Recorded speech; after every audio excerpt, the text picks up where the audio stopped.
Good morning, everyone. I'm Cynthia Vranas Olson, the director of the Mies van der Rohe Society here at IIT. And I've been asked to host this event, a symposium that was born of a dissertation of one of our main presenters, Anat Moravi from the College of Architecture. Both Kristen Jones and Anat were classmates of mine. We're all practicing architects, and we all have come through the College of Architecture PhD program. While we learned to design and make with our past degrees, we then honed the ability to connect research to practice, and I could not be more pleased to join today.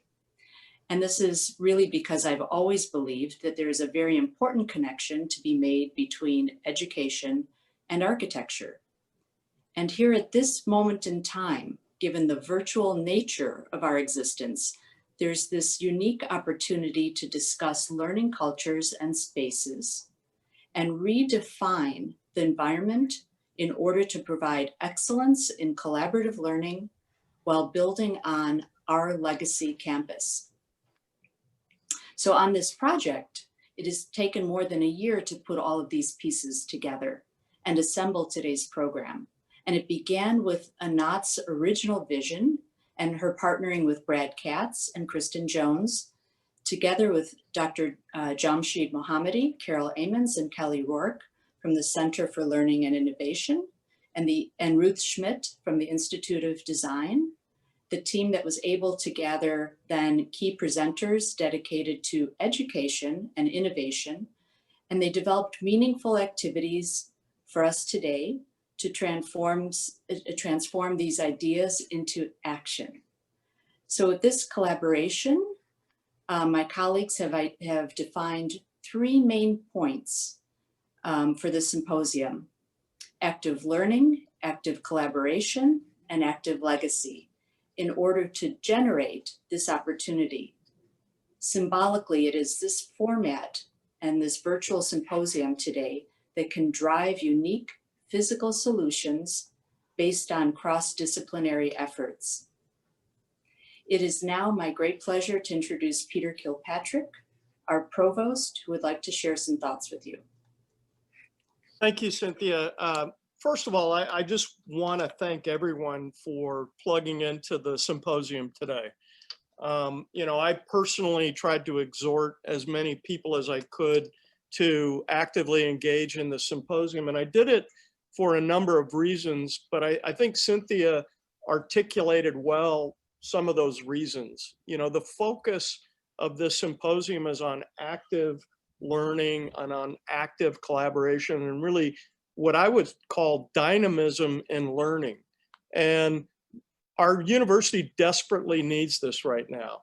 In the midst of a pandemic, we have a whole spectrum of options that faculty have chosen to engage their students, all the way from insisting on live in-person interactions with masks and social distancing and a diluted classroom, all the way to asynchronous engagement with the students, which I would argue is not really all that engaging, and everything in between. And we really need, as a university and as a faculty, we need to find ways to deeply engage our students so that they don't disengage. My great fear is that as this pandemic goes on, some of our students who are a bit more introverted are going to personally withdraw into themselves. And this isn't good for their learning. It's not good for their psyche. It's damaging to them. And as faculty and as educators, we have an obligation to find ways, whether we're online, whether we're in person, whether we're doing office hours or recitation or studios or problem-solving sessions, we have an obligation to deeply engage our students so that those who are suffering the most from this social isolation, feel cared for and cared about. And so, I really felt this was an important symposium. And in fact, I plan on staying the whole time and being actively engaged in the conversation. because I feel so strongly about this. And, you know, I'm going to use my bully pulpit to try to get the faculty that didn't show up for the symposium to watch it as a recording, because we need all of our faculty on this call. We need all of our faculty in this symposium. So I'm grateful to you that did show up. And I would hope that you would get a lot out of the symposium. And I hope that you too would use your bully pulpits and go to your colleagues and say, boy, you should have been there. I learned a ton of good things. So that's all I really wanted to say.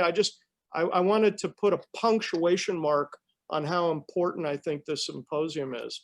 And I hope, you know, Carol, Kelly, you know, the whole Center for Learning Innovation, Jamshid, I hope we'll do more of these. I hope CLI will collaborate with more faculty groups across campus. And I hope we'll develop a learning culture where we're all deeply interested in how to engage our students, because, you know, our whole strategic plan is focused on student success. It's focused on student engagement. And Reed and Leslie and the whole College of Architecture, hats off to you for doing that with your seminar series. You know, it's clear you have an engaged college, and I hold you up as a model for getting students engaged at this time.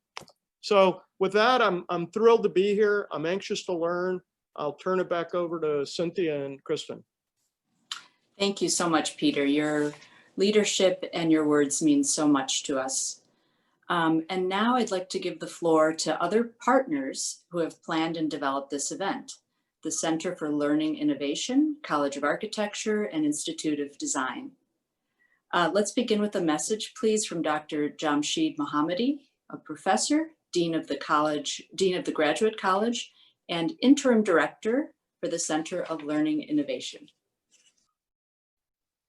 Greetings, everyone. It is my pleasure to welcome you to this symposium on learning cultures and learning spaces. This is a unique event, and our goal is to have many such events in the future in an effort to provide the faculty with experiences on new ideas in learning and teaching across the campus. The idea of this symposium started almost a year ago by Kristen Jones and Anat Morawi from College of Architecture, and we have been working on it over the past years to make it a reality. And I would like to extend my appreciation to them. Also, I would like to thank staff members at the Center for Learning Innovation, Carol Emmons, Kelly Rourke, Lauren Woods, Letal Pascal, and Chuck Scott for helping throughout this past year in planning and organization of this event. Thank you for participating, and I hope that you will enjoy this event and will have good discussions and conversations that we can use in the future to have more events of the same kind to help the faculty. Thanks again and have a good day. Many thanks to Professor Mohammadi. And next, I'd like to move right along and welcome Reed Kroloff, the Dean of the College of Architecture. Reed? I wanted to say thank you to Cynthia and thank you to Kristen and Anat for all of your work. And then I also wanted to thank all of our partners at the CLI who you just heard enumerated by the Dean. And it's a pleasure to be a part of this. I want to ask everybody for just a minute, if you would cast your minds back to a different time in collegiate education.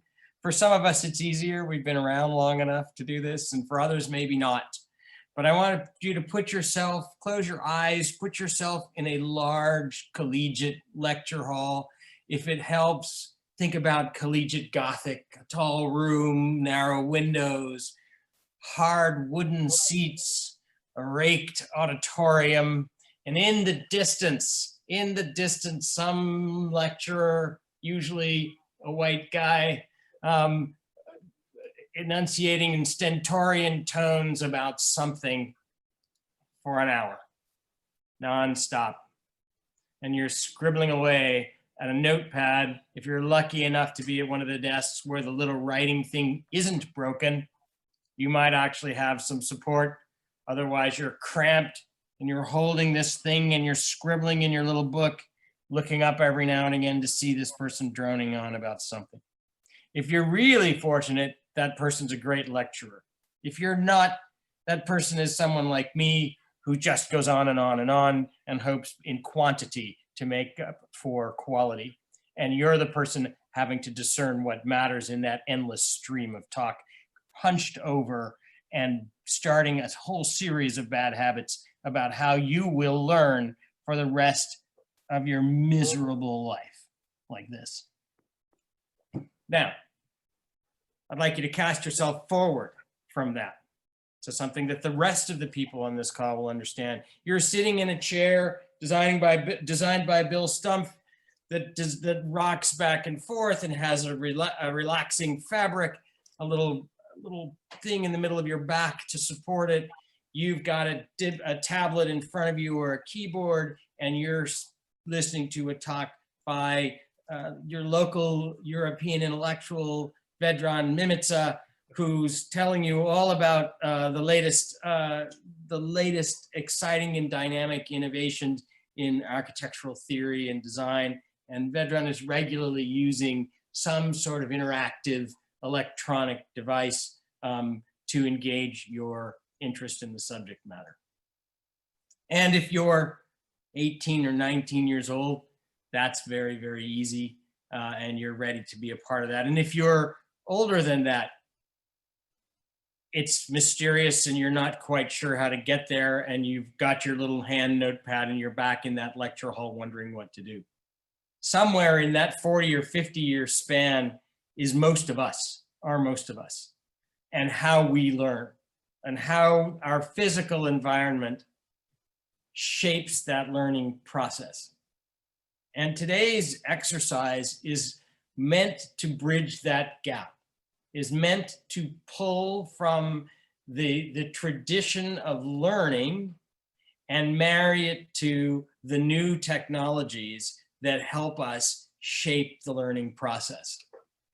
We don't want to be where we were 50 years ago, and we want to be able to listen to Vedran and be excited and interact with him and have a dynamic learning environment. And that's what the sponsors, that's what Kristen and Anat have been working on for the better part of their PhDs, but also in Anat's case, and Kristen since finishing her degree, and today would like us to open our minds to imagine a new environment, one designed to enhance the learning experience, not simply received from earlier knowledge of how those things are done.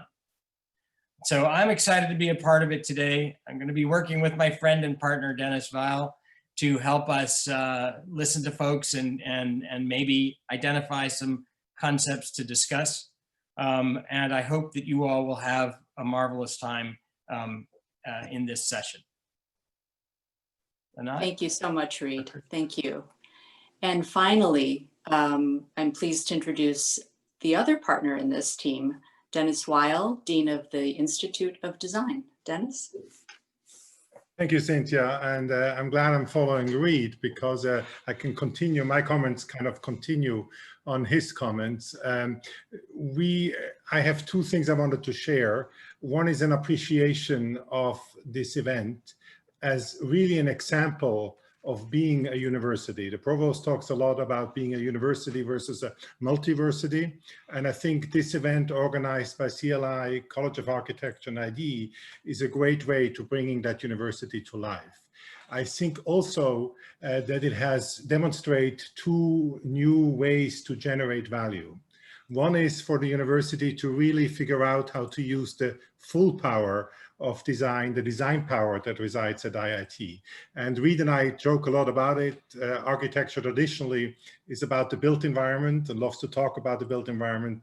Designers, we love to talk about the lived environment, and one can't live without the other. So the fact that we are finding ways also, since we have moved back to main campus, to help IIT to use the full power of design, both the built and the lived environment, is very, very helpful. And I think, to Reed's point, the shift that you have demonstrated can also be looked at as a shift from a learning experience that was grounded in a tangible, visible system, to a learning experience that's shifting much more to an invisible, intangible system. The iPad, the software that's on the iPad, the music that the student is listening to on their phone instead of listening to the lecture, the way the student interacts with everybody else. So I think that this bringing together the visible and invisible system is very important. The second thing is, I think the role that the College of professors and members of the College of Architecture and FID are playing with CLI is the role of using design to integrate across all the different disciplines. And I think the agenda of today really shows that. And this leads me to my second point, which is kind of a suggestion on how to listen and how to learn today. I want to borrow a phrase from Clinton, it's the economy, stupid, to really saying it's the system. And I think this learning experience requires a multi-level system design. And I think the agenda covers it. So the lowest, when we talk about multi-level system, we start at the space, the product tech system, which looks at the operational needs. And I think Ulrika's talk is going to talk about how to actually expand the boundaries of the physical space. The next level up is the product service system, which really is about the functional needs. How do you bring that iPad into the space, and how does it integrate with the space? And I think Devin, in his talk about the library, is going to cover how services and space interact. The next level up is social technical system. So what are actually the needs and opportunities as you use technology and as it fits into the social sector? And I think Lance's talk, Dean Zvortnov's talk on how we deal with hybrid environment is going to approach that. And then lastly, at the highest level is really the societal level. And I think that's the aspiration of the culture theme of the symposium. And my advice when we are in the situation of integration is that in system design, the most important thing is the flow and the boundaries, the flow between boundaries. So where you'll find the barriers as well as the opportunities is by listening to the barriers between the different presentations, those different levels of the systems, but also the flows. What are the things that can help? And what are things that can hinder? So that's what I will be listening for. And as Reed and I facilitate, so I will be listening more for the intangible one. Reed will be listening more to the tangible one, and hopefully we can bring both together. Thank you for having us here. Thank you, Dennis. When I think about it, years and years ago, we as architecture students, we didn't leave Crown very often.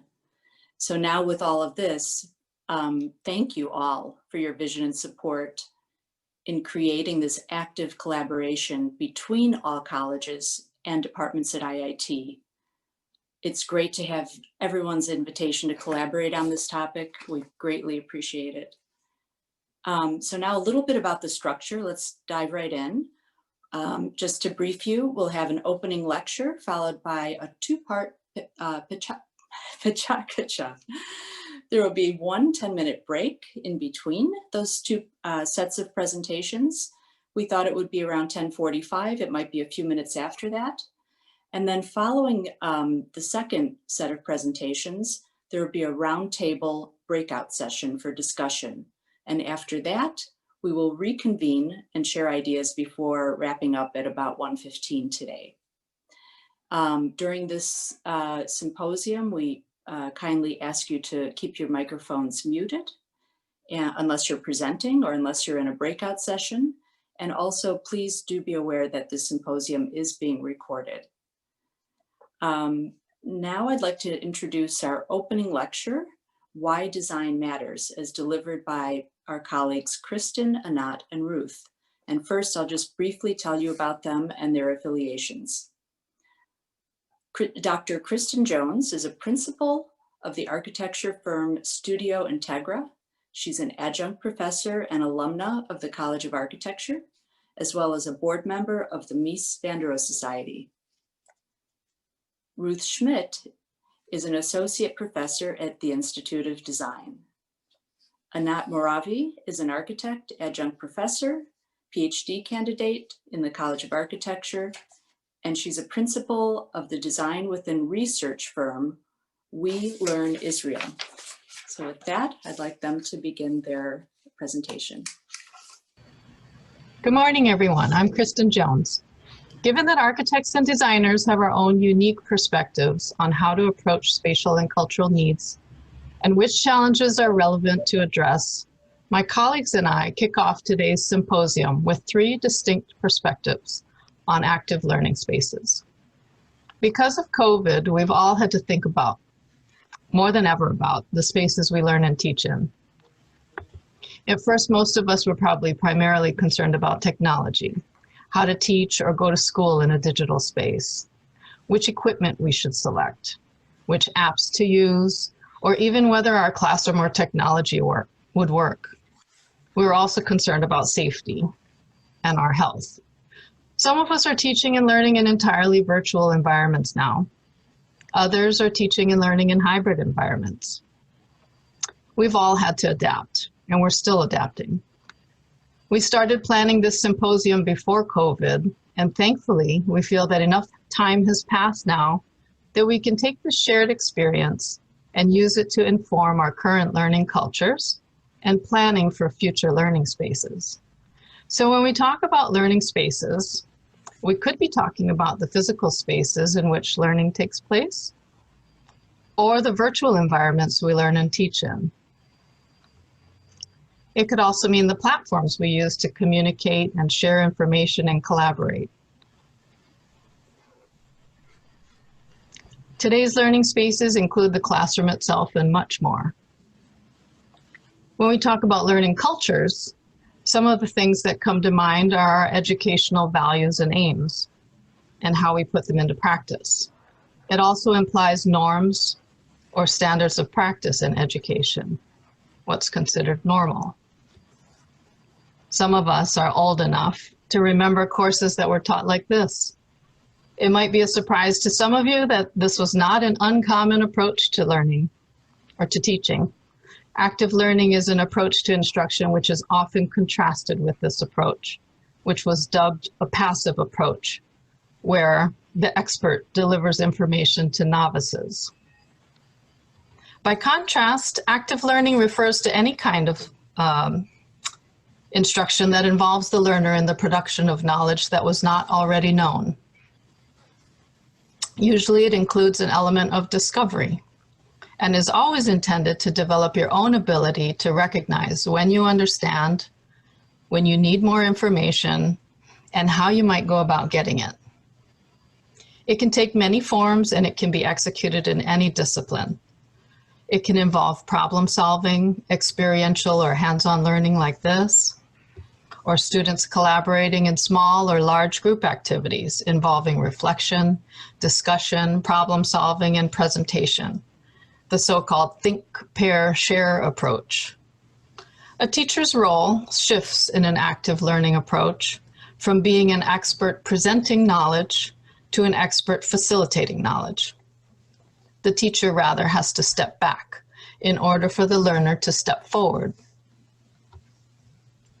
I think it's worth mentioning here that the concept of educator as facilitator is not entirely new.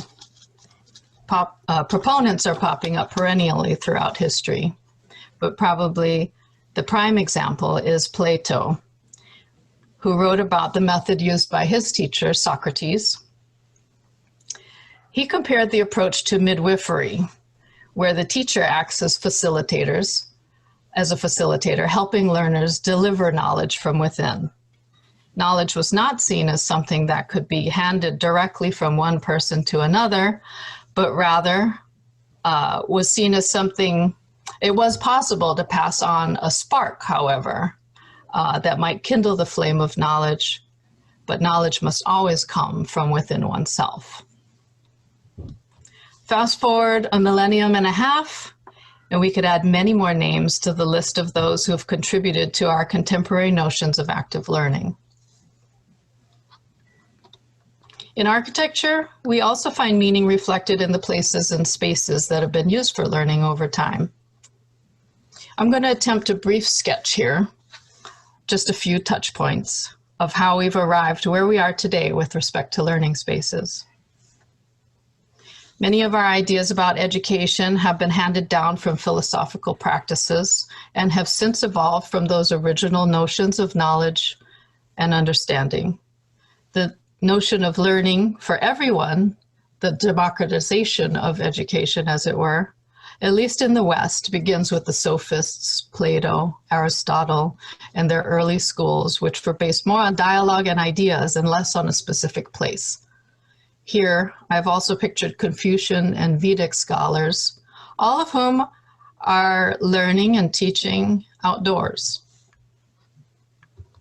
As learning became more public, we saw art and craft-based knowledge institutionalized in medieval guilds and higher knowledge in universities.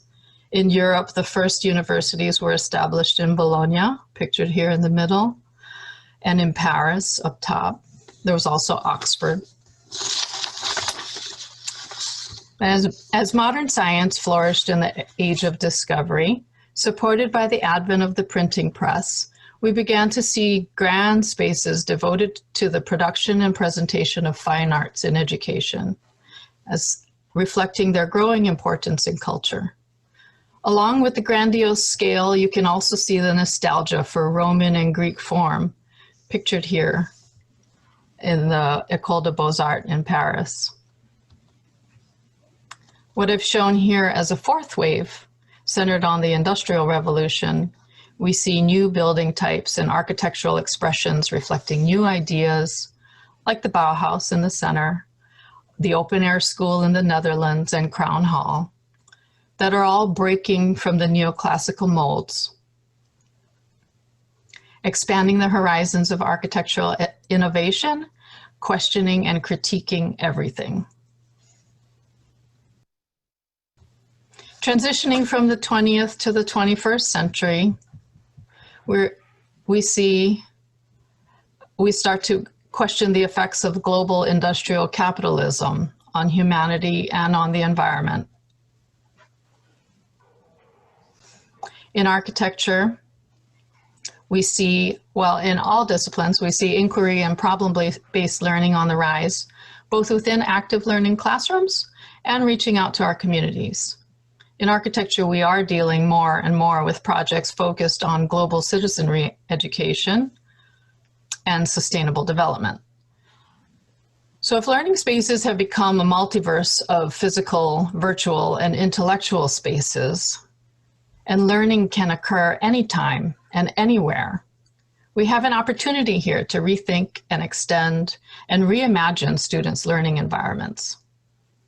Ruth and Anat will be delving a little more deeply into how we can promote active learning and collaboration by design. Thank you, Kristen. So the story that I'd like to share with you all this morning, build on what Kristen has described, starts in a similar place. So the School of Architecture and the School of Design here at IIT have a very similar kind of initial genesis, thinking through the new Bauhaus and the ways in which technology and art and science came together to create a new mode of production and consumption, and actually define how it is that we built and thought about the creation of things. And as somebody who's now teaching at the Institute of Design, we can see these various waves that have gone through and different focus areas that built out over time that were just creating, not necessarily dismissing or getting rid of what came before, but augmenting and building on it. So from what started out as a connection between science, art, and technology, then grew under the leadership of Jay Doblin in the 50s and 60s to incorporating theory and methodology and more rigor behind how it is that we design things. That led to a phase in terms of systems thinking and how we could think systematically about design. And again, think not just in terms of designing artifacts or pieces of things, but also full systems like education, for example. In the 1980s, 1990s, and into the 2000s, Patrick Whitney was leading the charge in terms of human-centered design.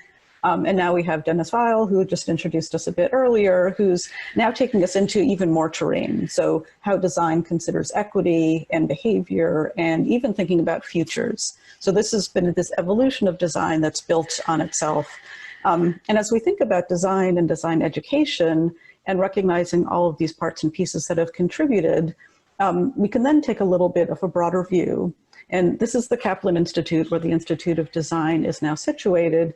And what I'd like to do is to shift a little bit into the present day and the work that I do in behavioral design in particular. So what ID focuses on between equity and futures and systems and behavior, the particular area that I work on is in the space of what's called behavioral design. And this incorporates human-centered design and humanity-centered design, but it focuses more specifically on why is it that people act how they do? And this is very relevant for education and how we collaborate and how we think, because collaboration is fundamentally a behavior, right? So designing for that matters. But taking just a quick step back, because the term behavioral design may not be that familiar, it's basically behavioral design is based in behavioral economics, which recognized as a collision, if you will, between psychology and economics that realized that we may not always act rationally. So the assumption that we were always rational, that we had all the information we needed, and that we act in our own best interest, not so much. I think all of you can think of things that you've already done today that negate all of those kind of rules. So our brains don't work in rational ways all the time. We either have not enough content or too much. And the idea of acting in our own best interest is itself a little tricky. Anyone who's tried to save for retirement or eaten an apple instead of a cookie is probably familiar with that. But when we think about behavioral design, I do want to be careful that we're not actually thinking about designing behaviors. What we're actually doing, and Kristen spoke to this as well, is kind of thinking about what are the conditions, whether they're tangible conditions or more kind of ephemeral or intangible conditions that can help us achieve certain things. So this again is a view of the school, and we can tell, for example, looking at all of these windows, knowing that you're always being seen as you're learning, that may encourage certain kinds of behaviors and inhibit others, right? So the very environments that we're talking about can actually affect that. And what's kind of charming and coincidental is that one of the fundamental ways in which behavioral economics works is by designing what's called choice architecture. And it's not physical architecture necessarily, but in a sense, it's designing those conditions that allow us to make better or worse choices. And we can see that in physical environments, but we can also see it in things like the way our apps work. We can see it even in physical objects that help us to put trash in the right place. So choice architecture really encompasses a vast variety of things, some of which are physical and some of which are just even based in language. So when we think about different learning environments and different collaborative environments, this notion of somebody in front teaching, or the so-called sage on the stage, it creates a certain, certain type of behaviors. So for one thing, it puts you in a certain kind of identity. So you have an expert who talks and is the sort of the knower of knowledge, and then you have a lot of passive people who receive that. So in this case, the physical environment is actually kind of telling you what it is that's acceptable or not acceptable. So that can be part of the identity, the role you play. It can also have to do with how you see other people are interacting. So the idea of social norms, or what's sometimes called social proof, speaks to that.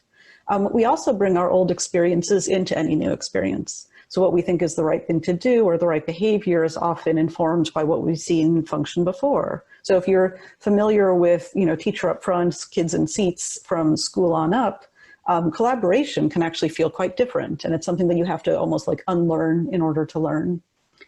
We are now obviously in a very unusual time where a lot of the work that we are doing, the reason we are not all in one room at the same time right now is because of the pandemic. So we're capturing this interesting time, which actually gives us good distance on what it is that we are learning and how we learn. So when we look at a screen full of faces, for example, we're navigating different kinds of ideas. So we do have what's sometimes referred to as cognitive overload, looking at people, looking at chat, trying to navigate where your notes are. Like these are tasks that we're not accustomed to doing, which can inhibit collaboration. We're also dealing with what is content, what's in front of us, But all that peripheral stuff that we may be used to, we no longer have access to. So that also impacts how we learn and how we might think about collaboration. And finally, there are issues, design is concerned these days very much so with issues of equity. So who has Wi-Fi, right? It may be that we're inhibited from using certain tools because we simply don't have good access. So all of these things we're navigating, we're learning, and there's no better or worse. The idea that in-person versus remote, I think one interesting thing is that both have pros and cons. It's sort of how we use them and how we think about them. So I would like to leave you with one kind of model that I like to use when I teach my class, just very high level, but might be useful and interesting to look through. That kind of encompasses the way I like to think about behavioral challenges.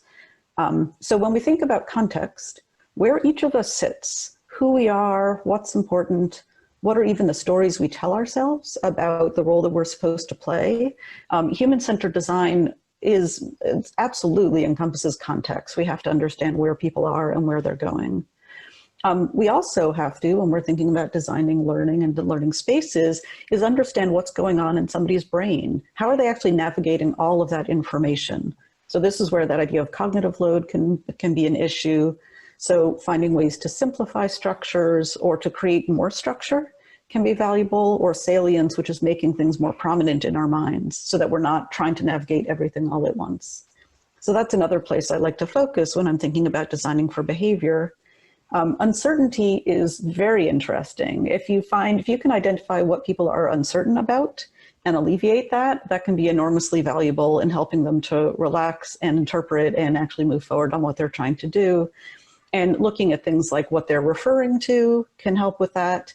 Making situations very concrete is also quite useful because they're no longer thinking in terms of abstractions. And also, what are the goods and bads? What are the trade-offs? So all of these things can help us unpack uncertainty.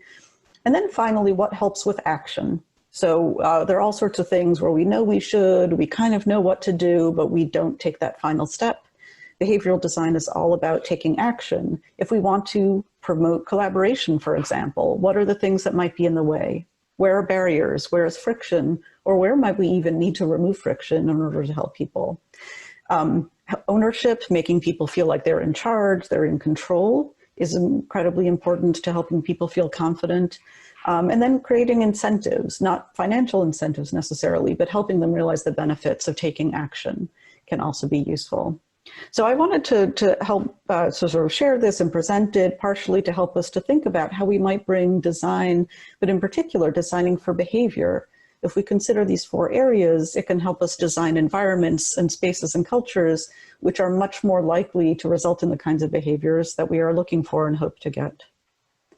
So with that, I will pause and I will hand it over to Anat. Thank you, Ruth. I'm going to continue.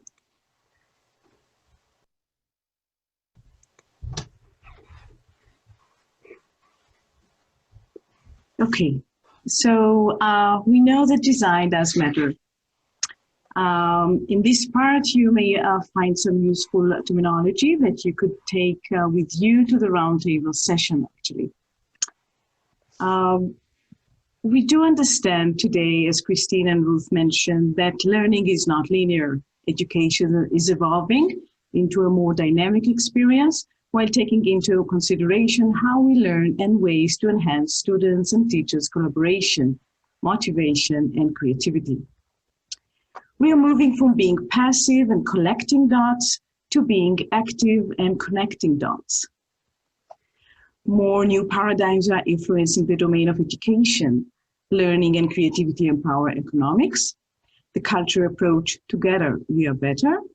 Active behaviors and soft skills as communicating, engaging, collaborating, and sharing become more important than contents and technical skills.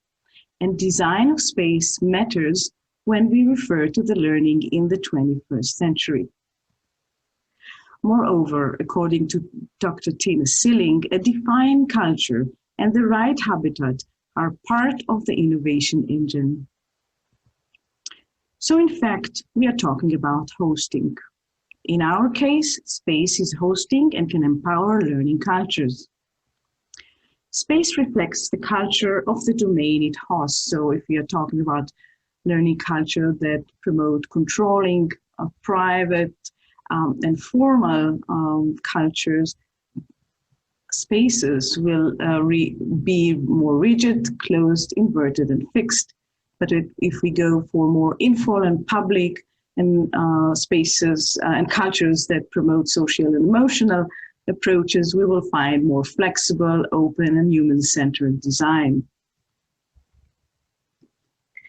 And as an example, we can look at the messages, the cues, which we call also affordances, of the different configuration of a classroom. Rows are inviting for passive listening and focusing on one point versus the U-shape, which invite discussion, and arranged groups, which call for formal collaboration. We see today mainly two new architectural qualities. One is the spaces in between the formal classes that represent that learning should occur in less formal ways, and learners are invited to choose where to work and learn.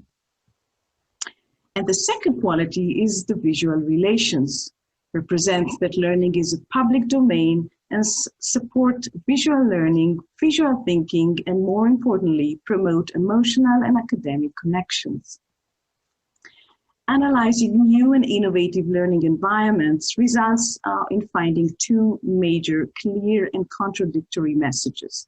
One is more formal, fixed, and suggested passive behaviors, represented in green. And the second is formal, movable, soft, and suggest active behaviors, represented in purple.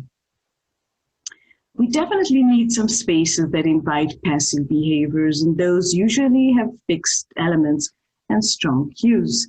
But we also see more and more spaces that have low cues and invite use of the space in different configurations for different needs and different users. The spaces with low cues usually also incorporate movable elements. So the main principle of active learning are empowering ownership, personalized learning, interest and relevant projects, emphasis on soft skills and technology, and peer-to-peers learning. And overall, it's more open and public and promote visual and visible learning and visible thinking. So we are talking about culture that is empowering connection and blended borders. Now, blended borders can be between, among disciplines, between students and between students and faculty. So spaces through three main tools could support this culture: through mobility, through visibility, and through tools. And mainly will also support active collaboration, since it's allow for self and group expression and sharing. It allows for visible learning and thinking, and the concept of move to learn. A review of 37 research papers about active learning spaces in higher education support the positive influence on engagement and achievement across the board. Here are some contribution of those spaces, and I will start from the left. So active learning spaces create a situation, blurred line between instructor and students, better student connections, better student and instructor engagement, give us the option to move to learn and teach. There are less lectures, more discussing, sharing, and expressing. Students participate more in active learning spaces. There's a better ownership on the learning. Learning becomes fun, and it's a much better enriching experience. Now I want to share with you some interesting insight of the research conducted last year with the Institute of Design and iPro users of Kaplan Institute. Undergraduate, graduate students, and faculty feel that they are the most creative when collaborating in small team of 2 to 3 members.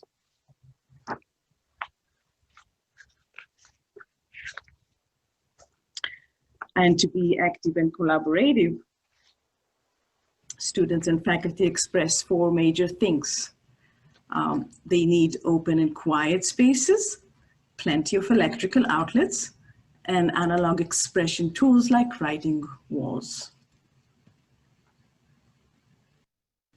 So from this study, we understand that while supporting the new active and collaborative cultures, we do need all ranges of affordances. Different affordances are required for different stages of a creative process, different learners, and different approaches. A taxonomy of affordances is gathered under two dichotomies: private versus public settings, and conditions of concrete for strong cues versus abstract for low cues. The third dichotomy represents the culture of convergence for more analytic-oriented processes, and the culture of divergent, supporting the divergent stages of creative thinking and doing. So we need a range between separating and connecting affordances, places that respect the privacy of the individual learner, and the small teams versus affordances that keep learning a public domain through different types of visual and acoustical levels. And we also need a range of passive and active affordances that invite us for a certain fixed and familiar setting to the ones that contain changeable and unfamiliar settings. To make it even more complicated, an intelligent space that hosts learning should have a mechanism of planned product that hosts unplanned process.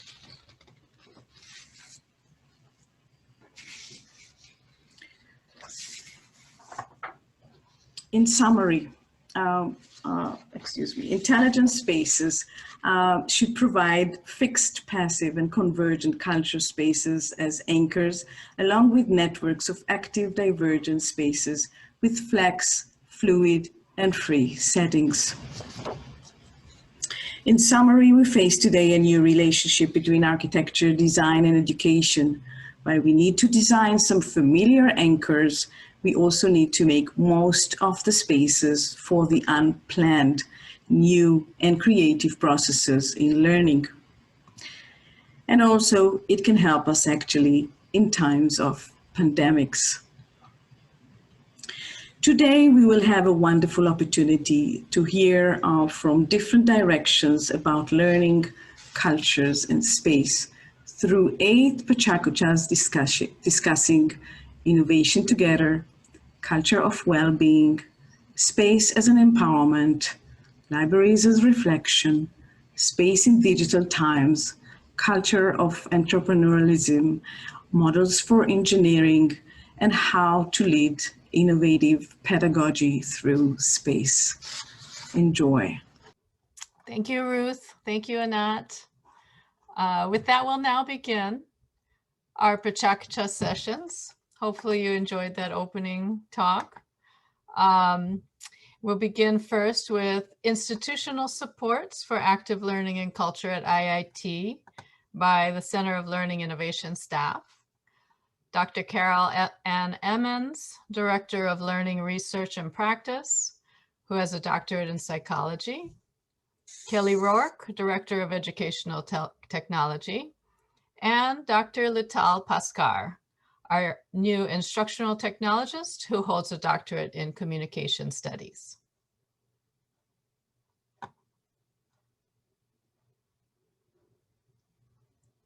Good morning.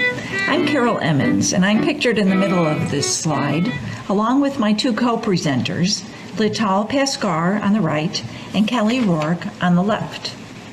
Active learning and collaboration seldom occur without the appropriate institutional support. In this presentation, my colleagues and I will present ideas about how the CLI might support active learning and collaboration at Illinois Tech. We'll then use the roundtable discussion to collect faculty feedback on our ideas, as well as other ideas that faculty may have about the ways the CLI can support their active learning and active collaboration endeavors. The first idea might be for the CLI to facilitate discussion forums on teaching and learning. This might involve taking an idea, such as active learning and online STEM courses, and discussing in small groups how this idea might be accomplished or strategies already in use and how well they're working. During the roundtable, we'd like to hear how interested you would be in this type of event and what topics you'd like to discuss with your colleagues. Another idea is peer mentoring.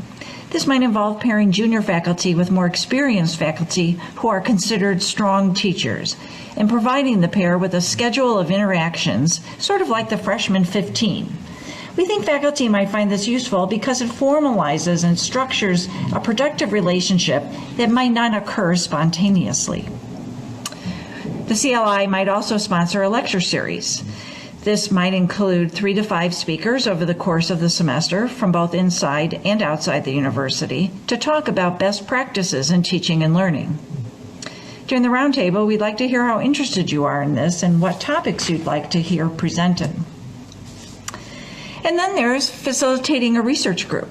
This might involve selecting a research topic related to teaching and learning practices, then coordinating meetings of interested faculty who are willing to collaborate on collecting and analyzing data. We think this might be of interest to faculty as a way to get involved in interdisciplinary research on teaching and learning. And finally, there's the question of how we will use the ideas from today's symposium about how space affects learning and collaboration. What we'd like to hear from faculty during the roundtable are your ideas about next steps to take after today's symposium. And now I'll turn the presentation over to my colleague, Lital Paskar. Hello, I'm Lital Paskar, Illinois Tech's instructional technologist and one of the members of the new Center for Learning Innovation. We recently created a weekly newsletter to share more information about our work at the center and update instructors about online education, instructional design, and technology. It is very much a work in progress, and we would love to hear suggestions about useful material that could be included. Another important service we hope to offer is diversity, equity, and inclusion training for instructors. Taking into account IIT's diverse student population and the recent discussions around diversity, we would like to offer instructors information about some ways in which to make classes more accessible to a diverse student population. This will involve discussions of race, gender and sexuality, as well as class, culture, nationality, neurodiversity, and disability. During today's roundtable discussion, we'd like to hear how interested you would be in such a workshop and any feedback you have on how such a training should look like. So TA training is our third option. Such a training will prepare Illinois Tech's undergraduate and graduate students to assist instructors in teaching, offering basic information on pedagogical theory and how to use Blackboard in an instructional capacity. This training will also prepare students to teach more effectively and efficiently, and will also be helpful for graduate students who plan on an academic career. During the roundtable discussion, we would like to hear how interested you would be in this type of training and what topics you think such a training should include. Classroom observation and feedback. This idea is for CLI to offer interested faculty the option of receiving feedback on their teaching and/or teaching materials. Such a feedback will be external to the department and could remain confidential if the instructor is interested in that. It will also allow instructors to seek targeted feedback focused on areas they're interested in working on and get a more robust feedback more generally. During today's roundtable discussion, we'd like to hear how interested you would be in this type of feedback and how would you like it to be built. Instructional design consulting.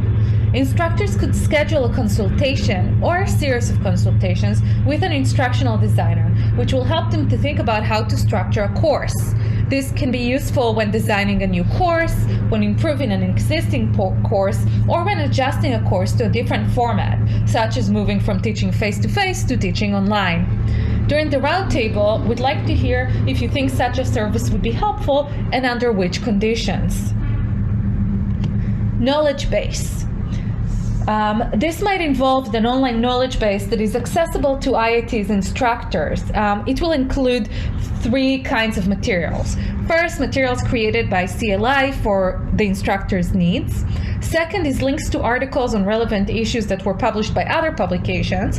And 3 is user-generated, in this case instructors, content on instructional technology, tried and true methods, etc. These resources will be built to be searchable by topics, such as student engagement or whiteboard, and will be constantly updated both by the CLI team and by instructors. During the roundtable discussion, we'd like to hear if you would be interested in using and contributing to such a resource. And last, facilitating a journal club. In this option, CLI would supply the infrastructure and perhaps also facilitate a reading group on a specific topic related to teaching. The group will meet on a regular basis to read together and discuss recent publications connected to a chosen topic, such as teaching STEM online, teaching innovation, diversity and inclusion, or universal design tactics.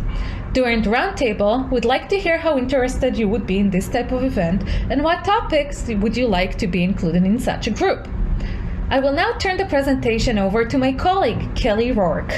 Hi, I'm Kelly Rourke, Director of Educational Technologies at Illinois Tech and a member of the Center for Learning Innovation.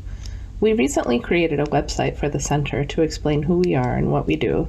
It's very much a work in progress, and we would love to hear suggestions about what would be useful information to provide. Since March, we've offered over 80 workshops for instructors at Illinois Tech. Among them are workshops to help get acquainted with Blackboard and to use Collaborate Ultra. These workshops provide the sort of pedagogical and technical information that instructors need to improve their interactions with students. We'd love to hear your ideas about topics for future workshops and formats that work best for you. The CLI includes a dotted line to media production services. This group can create professional quality video and audio files that can be used in courses. How might you apply media production services in your courses? CLI offers workshops on how to integrate Respondus Lockdown Browser and Respondus Monitor into exams. Staff are available to walk through the process with you and review your settings to ensure a smooth process for your students. Please share with us if remote test proctoring services like these meet your needs. The CLI offers individual consulting for instructors as well as drop-in office hours for quick solutions. We'd love to hear your feedback on the consulting services we offer. This is our space on the 7th floor of the IIT tower. As you can see, it provides a lot of flexibility in how the space can be configured. We hope to host events, office hours, workshops, and other gatherings in this space when the COVID-19 crisis is over and we can all join together in the same room safely. In the roundtable discussion, we hope you'll share your feedback with us about our ideas and how the center can better support active learning and active collaboration. On behalf of Carol, Vital, and myself, thank you for listening, and we look forward to hearing from you. Next, Dr. Ulrika Sederstrale is a professor of sociology in the College of Science and Letters. Among her many research venues, she researches the social aspects of architecture and design. Today, she will discuss why a space is what you say it is, space as empowerment. Ulrika? This is a mostly pre-COVID discussion about how space and spatial arrangements affect human interaction and how spatial interventions can help empower both students and teachers. My points are general, but specific applications come from my class, Introduction to the Sociology of Space, SOC 211. Settings typically send strong signals as to how they are supposed to be used. And we don't typically violate them, and it may be hard to do so anyway. Nailed down benches, as we see here, in classrooms are great examples of socio-fugal settings. They tell everyone this is a place to sit still and listen. On the other hand, circled settings are sociopetal. You are expected to be social and participate. But we should not be paralyzed by arrangements just because they exist, as I tell my students in my Intro to Sociology of Space. Planned spaces may actually not be used or used for something else, and completely unplanned spaces can be transformed into usable places. Not only are there hidden expectations for behavior of in different types of settings, but there are also cultural rules for proper distances for various types of interactions with friends, with colleagues, with strangers, with authorities, and so on. And these are hidden rules. For real learning to happen, I think that these expectations may sometimes have to be violated. The expected teacher-student interaction is typically rather distant. It is at the magnitude of social distance, business type interaction, or even public distance in large classes, like the one we see here. Therefore, this takes a little engineering. The point would be to create a setting in which students would find it natural and easy to open their mouths and participate in discussion. And that would be natural in a setting similar to the way friends talk with each other in a cafeteria, let's say. So let's create that small group setting then. Well, this will not happen by itself. Maybe paradoxically, the teacher will have to use her traditional power as a teacher to create a new set of conditions which will empower her students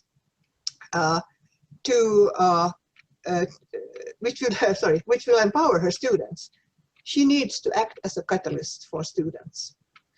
One method would be to ask them to form small ad hoc discussion groups in the very first day of class. It is extremely important for students to get to know each other as soon as possible. Studies have shown that the student tends to stay in a class if he or she has even one friend in that class, but that friend has to be made fast. And this is particularly because this is particularly sensitive during the first 2 weeks of class. So this needs to happen, and we teachers are in the position to engineer it. The first discussion can be on any topic, and the whole idea is to get students talking and kind of legitimately saying hello and hi to each other afterwards. But what about those nailed down desks? How can we create a small group discussion there? Well, one can just ask students to turn around 2 and 2 to create small groups of 4 with corresponding pairs from the neighboring table. Then for bigger projects later, some groups can remain in the room and others can just leave the room to find their own space. That's quite challenging. And a great option at Illinois Tech is the Retagliata refurbished lounge with various choices of settings. Another problem with a traditional classroom is the difficulty of reaching the students in the back. They maybe want to hide, but we should not let them hide. The teacher can diminish the distance by walking out in the aisle and teach from the side. And this typically works because it already has a surprise element, and students will have to move to look at the side and pay attention. In more flexible classroom settings, it is possible for a teacher to just move closer to the students as she lectures or talks. And this will establish a distance somewhere between the social and the personal one.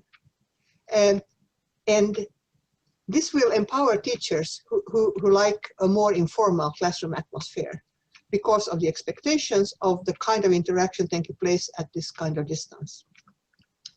One thing I tell my students already at the beginning of the term is that the use of our space as a classroom is completely arbitrary. The room just happens to be used this way at present. In principle, it could be turned into, say, a disco. We could just close the door, bring some music, and all be dancing. This way of reasoning is called the definition of the situation. It's a sociological concept. Well, the situation may very well have been defined for us as a classroom, but we can redefine it. If we act as if it were a disco, It is a disco, at least for the time being. The reason classrooms are typically not turned into discos is that it is difficult to move the furniture.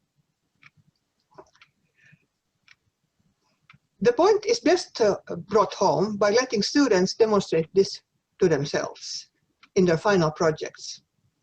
The challenge is, how well can you, using various props and cues, create an environment that turns this room into something totally different and makes us believe that we are there?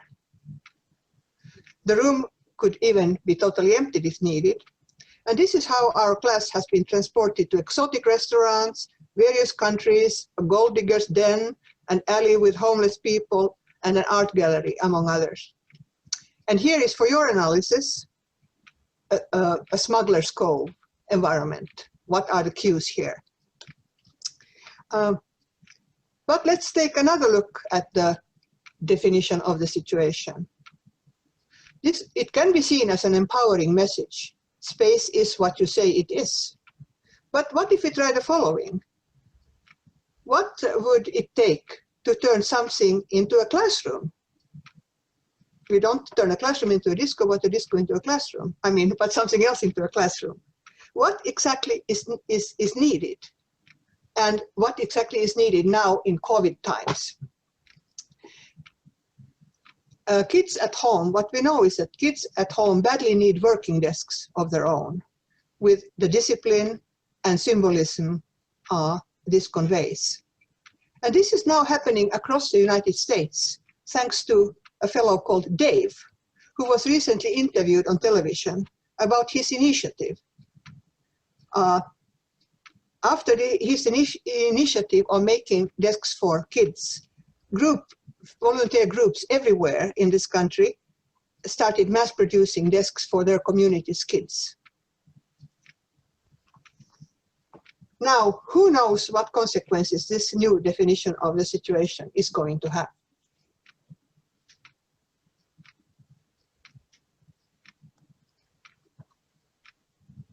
So now my colleague, Dr. Nicole Ditchman, who is a licensed clinical counselor and an associate professor at IIT in the Department of Psychology. How am I looking here? Department of Psychology will share thoughts on her topic, Promoting Positive Well-Being, Considerations for Learning Spaces.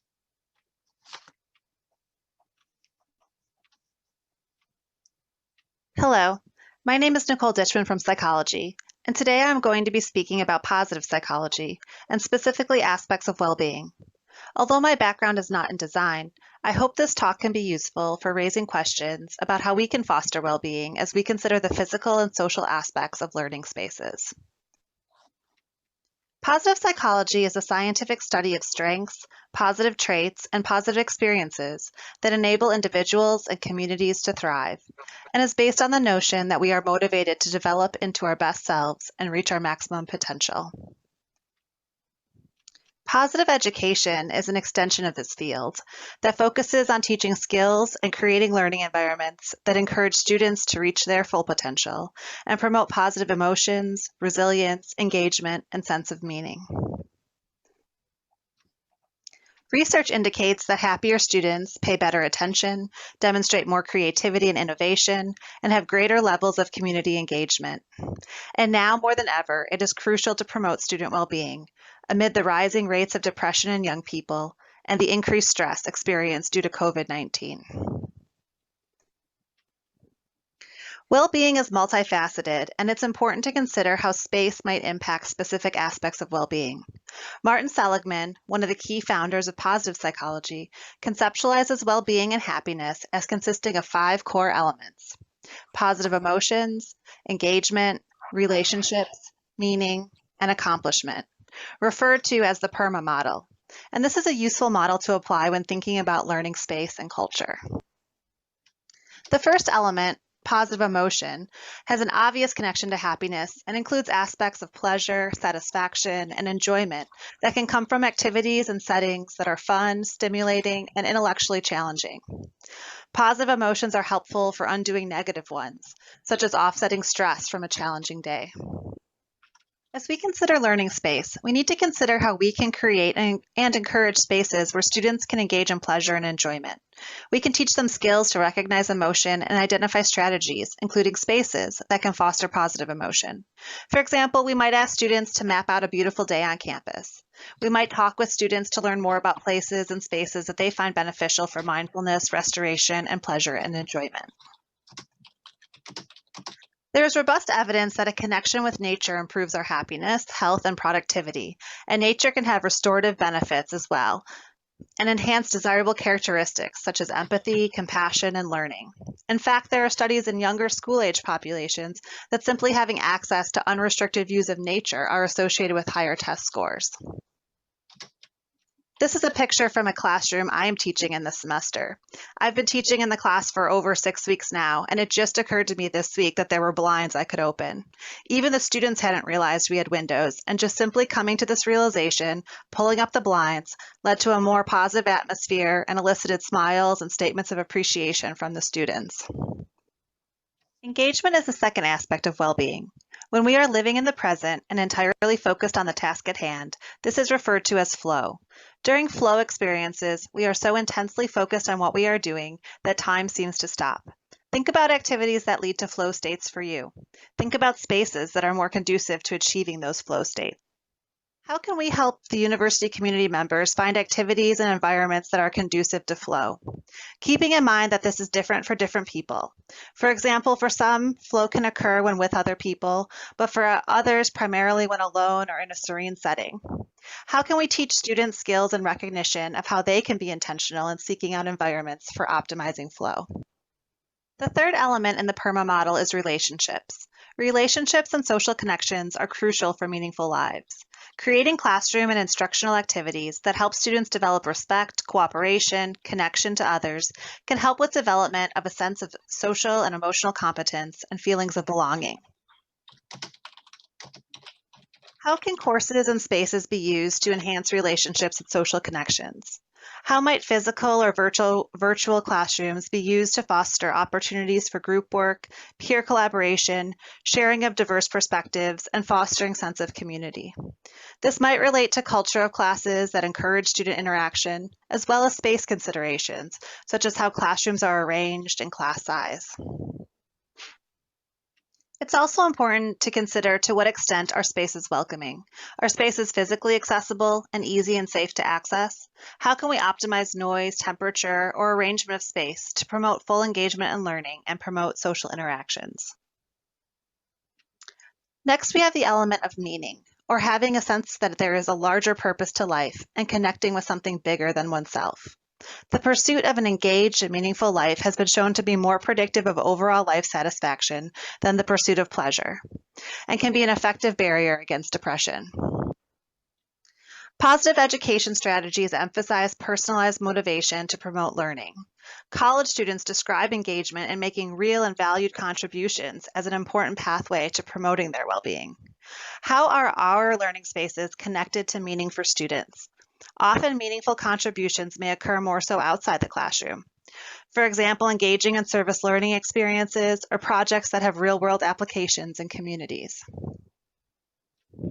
And finally, accomplishments is the fifth component of well-being in PERMA. Being able to set goals and make efforts to reach them is core to well-being. It is important to recognize our strengths, savor our accomplishments, and strive for further achievement. How can we create environments that promote savoring the rewards of reaching a goal, celebrate accomplishments, and recognize strengths used to achieve these successes? How can our environments foster and cultivate growth mindsets and continued pursuit of goals? In addition to instructional practices that emphasize student strengths, how might we use space to showcase accomplishments and future ambitions? So in conclusion, there is research in the positive psychology field supporting a number of interventions and practices for fostering well-being that are applicable to classroom settings.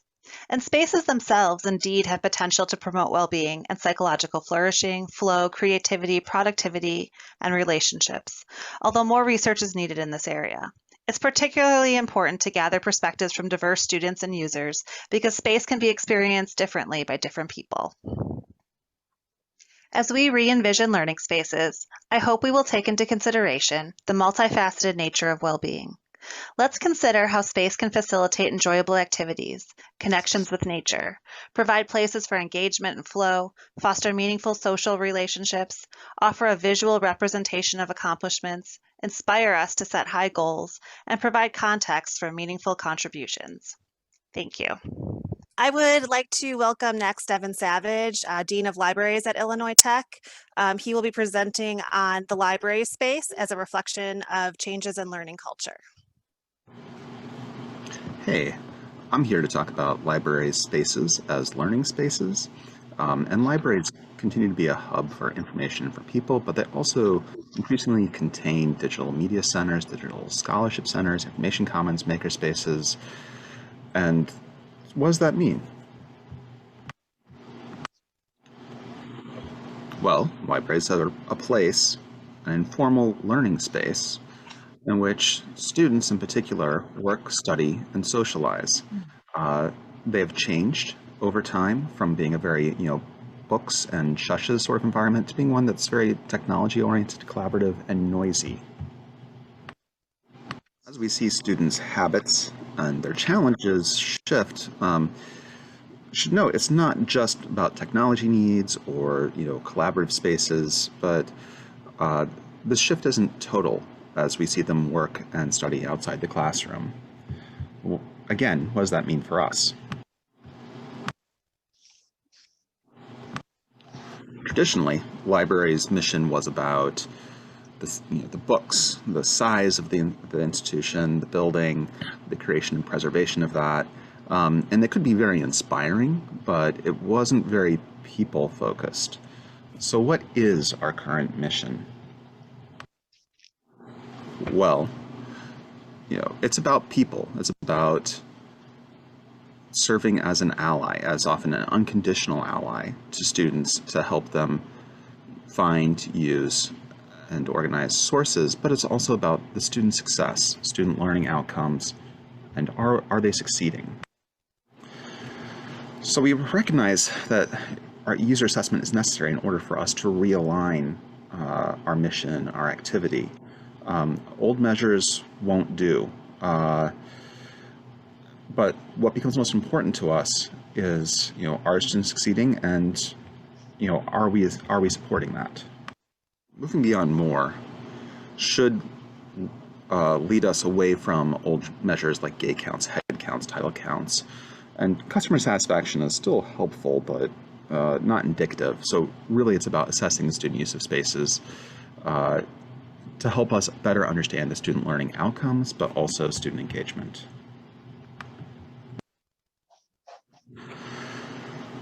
So this is something our field has been working on. These are a number of compilations of studies that various academic libraries have done on correlating GPA persistence, graduation to use of library resources services, and finding that use of electronic resources is one of the best things.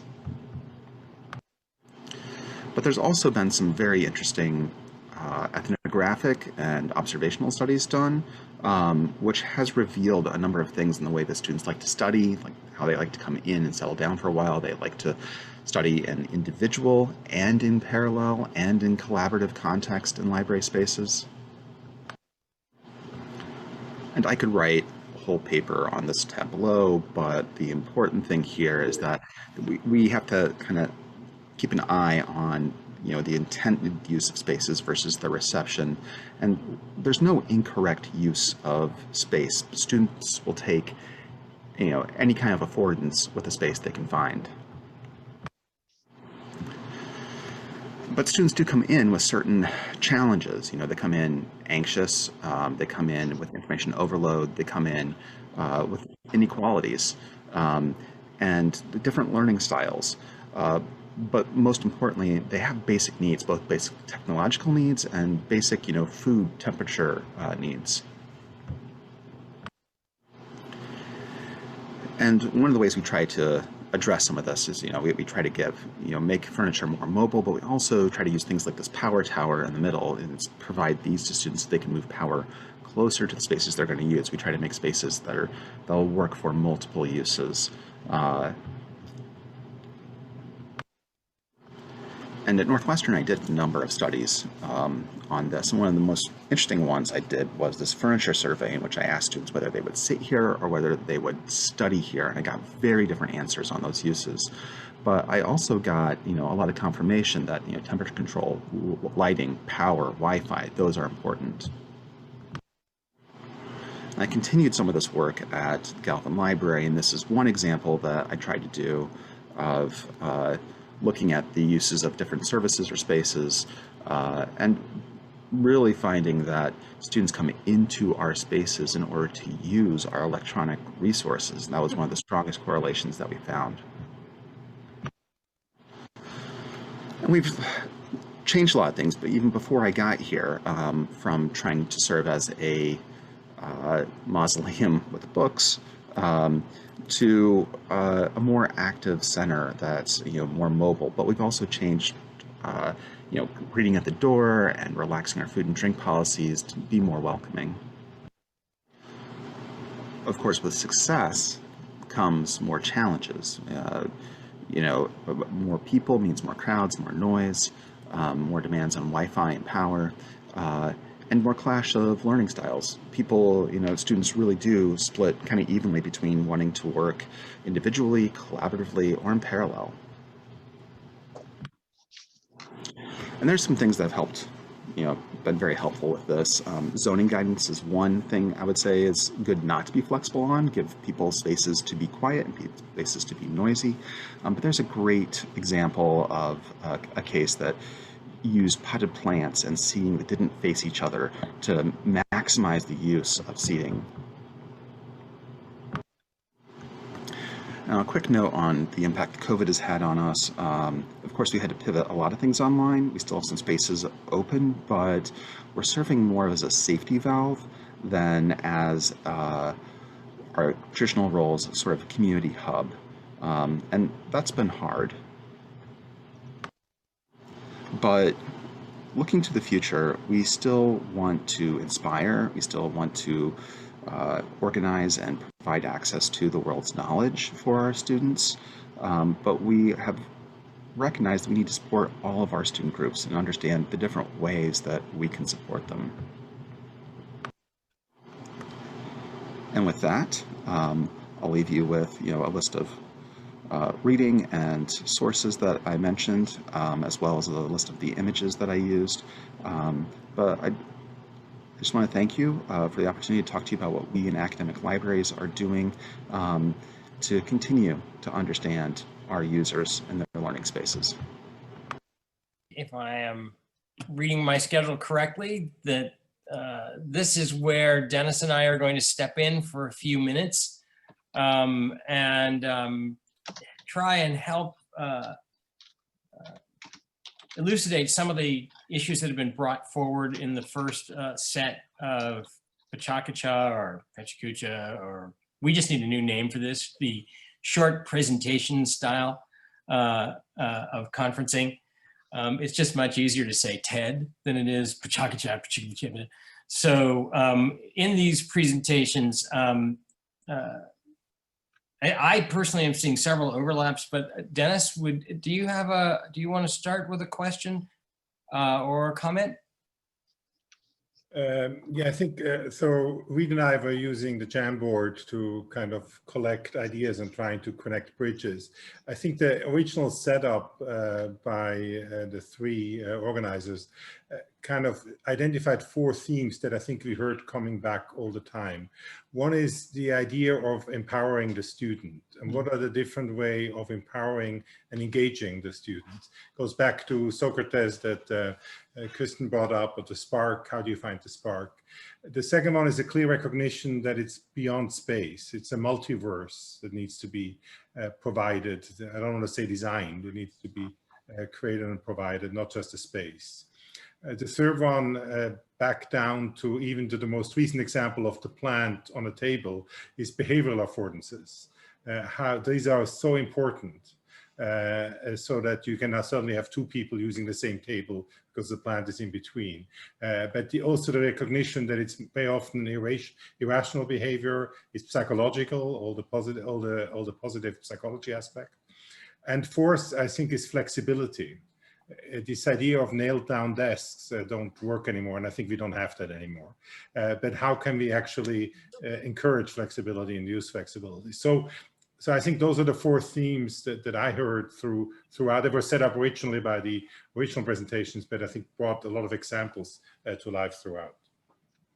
I agree. I would also add a couple of more to that, though, which is spatial authority is one of the terms that I would throw in there, which is how spaces can be defined to either suggest or not suggest particular types of authority, or behavior might be a word there, but there was a strong suggestion that there are implications through a number of these talks. There was a strong suggestion that there are implications in any kind of space of ordering from above, right, versus the empowering of students. So this is related to Dennis's empowering of the students, but coming from the other direction. The second is that I would add to this, and this also relates to Dennis's topic of flexibility, which is a simple one that we should all now not even have to think about anymore, but we do, which is technology, and how technology is or does or doesn't enhance a spatial arrangement. And I'll just give one set of examples. You can have all the power you want in a room provided, but if it's all stuck in one corner, or if it's all dangling from one cord in one location, it doesn't matter. It's effectively not there for the rest of the spaces. So it has to do with Dennis's flexibility issue, that power supply has to be flexible, but that power supply has to be there. And it only represents technologies. It doesn't just represent. It enables technology. With no power, there is no technology. But it also represents technology in how we deploy it. And so I would probably put that into the deployment of technology as a critical factor in the success of any kind of space. And then I would add one more to that, which all of these, I think, are discussing in one factor or another, which is the socialization of space. It's not just the occupation of space. And I love the picture at the end of the Seattle Public Library. For those of you who might not know that building, it's the one with the very angular walls where people were sitting on stairs and milling through. That in terms of libraries, this was a suggestion by the architect that Vedran mentioned earlier. This is a suggestion by one architect that you can invert the notion of how a library works and make it more effective. Invert the notion. What's the inversion? The simple inversion, and libraries just being representations of one kind of learning space, right? And so we can look at this inversion model relative to any kind of building. What is the inversion? The inversion in the library was that libraries are a cellular collection of private study spaces. They're an amalgamation of places that you go to be an individual pursuing one line of activity.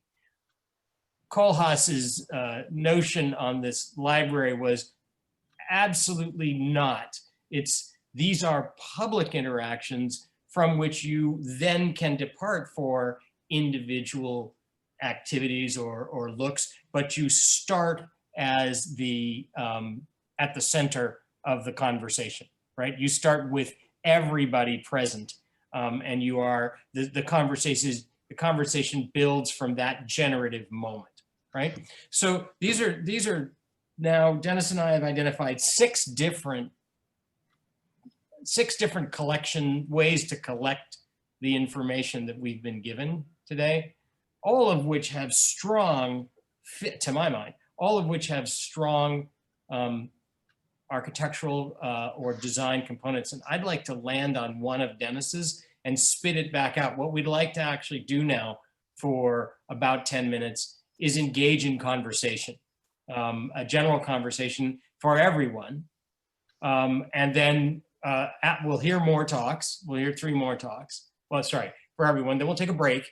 Then we'll hear 3 more talks. And then we're going to break up into small discussion groups. So I'm hopeful that these lists will then make their way into the conversation groups and be sparks for those discussions.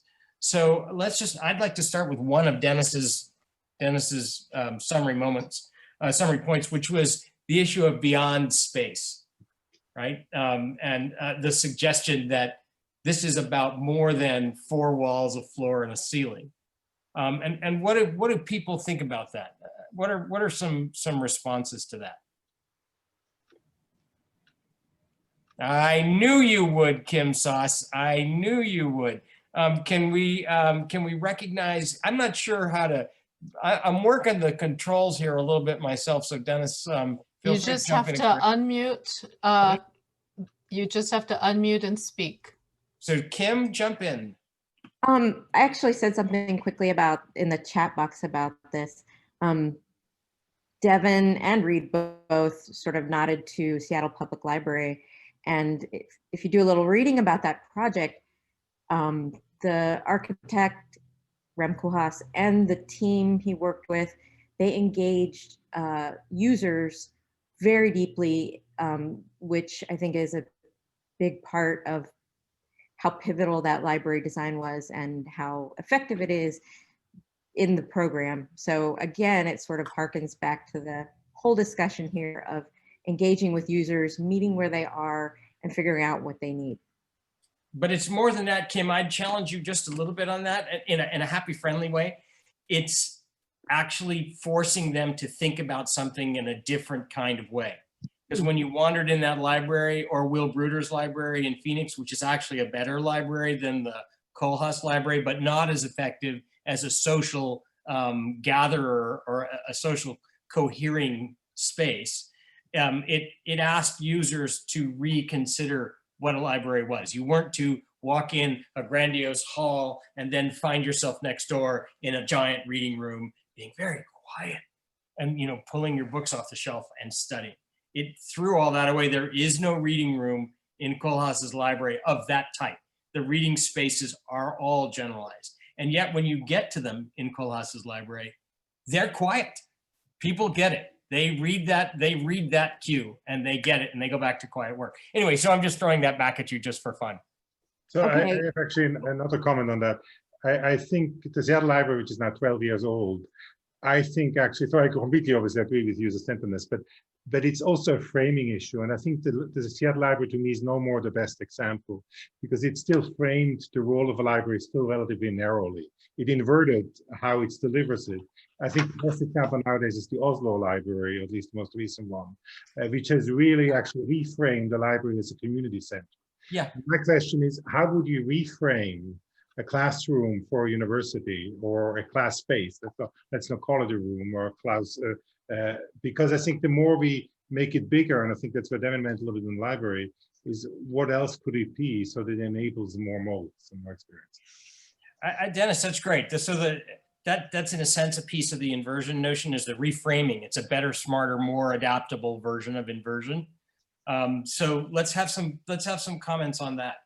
Yeah, I was going to say, if I may, we had invited Bruce Watts and Colette from Facilities, and they were very much interested in sharing with us some ideas that have been in play, and I'm not sure what the status is on an idea of a hub that consisted of the library, the hub, and what was it? And Kaplan Center.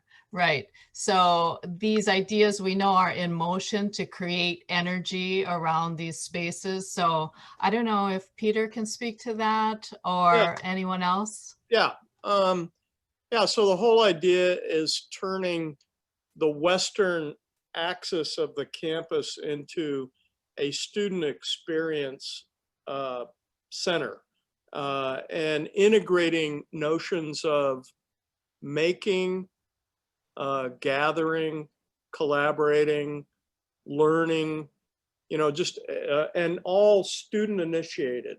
on that Western axis. So if you think about, Devin's talk on the library, and Reed's comments about the Seattle Public Library, it's all about how do you empower, by inverting the space, how do you empower the students to be self-initiated learners?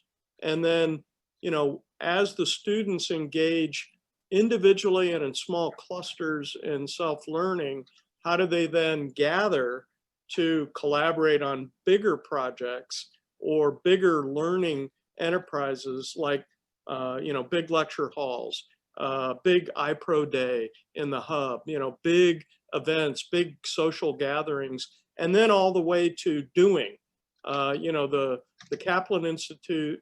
And there's a lot of blurring of the lines. There's, you can have big events in Kaplan. You can have, you can have doing in the hub, but the notion is to have an axis that has dynamism to it and that actually moves from one level of learning to another level, but it's all student focused and student initiated. One of the ideas that came to me as I was listening to all the lectures is, and Dennis, you captured it in empowering and engaging the students. But one of the key concepts that we really have to figure out is how to motivate our students, how to get our students excited about self-learning. And Nikki, you talked about this with the PERMA model. You kind of touched on it. But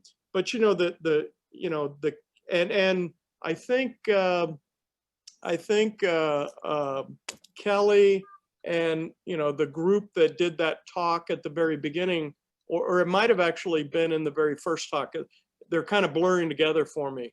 But there's this notion of self-awareness, where your self-knowledge is in the center, and then there are these spokes around it. How do you empower your self-awareness into learning? And I think it's all about how do you get the students motivated? How do you get them excited? How do you get them thinking positively? How do you get them, really enthusiastic? How do you, Nikki talked about coming out of yourself and being a part of something much bigger than yourself. I think this has to be a central idea in how we use our learning spaces on campus to really get our students engaged and empowered. But a lot of this is not happening right now on campus. During the pandemic, we got a lot of students who are just like the exact opposite of self-aware and empowered and motivated. They're, anti-self-aware and they're anti-motivated, they're demotivated. And this is a critical dynamic thing for the university right now. I'd like to jump in and ask a question of someone. We're really fortunate this morning to be joined by Vedran Mimica from our faculty. Vedran has had a career experience that has put him in a working relationship with two of the probably the most influential thinkers in creating space and spaces for specific activities over time. He's very close to Rem Koolhaas, who we've heard mentioned several times. And he was also very close to a man named Herman Hertzberger, who before Koolhaas, who actually probably, I don't know if Koolhaas would admit this, but certainly inspired a lot of the thinking and how Koolhaas arranges spaces in buildings. And I'd love to hear, Vedran, your response to some of this. Right, yeah, talking maybe a little bit more about Seattle Library, one should not forget Joshua Ramos, who spent 5 years in a very, very close collaboration with the librarians or the director of the library. And how we know a little bit more about that, because Seattle Library was shortlisted as one of the best buildings built in America in, first 15 years within our MCHEP prize. And Joshua and the librarian has been with us discussing that. So it was extremely close you know, collaboration between the clients and the architect.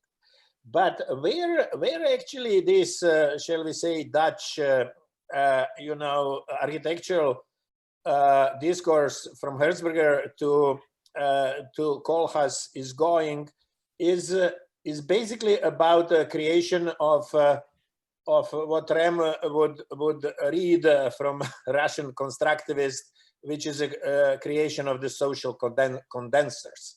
So basically the moment in which what Peter is perhaps seeking or talking about our situation today, where is this social exchange happening, and what are the buildings, what are the, you know, physical structures which allowed such sort of gathering. When we go a little bit more towards Hertzberger, Hertzberger is basically a humanist anarchist. He believes in some form of anarchy, which perhaps Ulrika was talking a little bit today, as well as Anat. How we planned for unplanned, how unplanned and how kind of you know, a critique of the rules can create you know, innovation, or can create a different culture.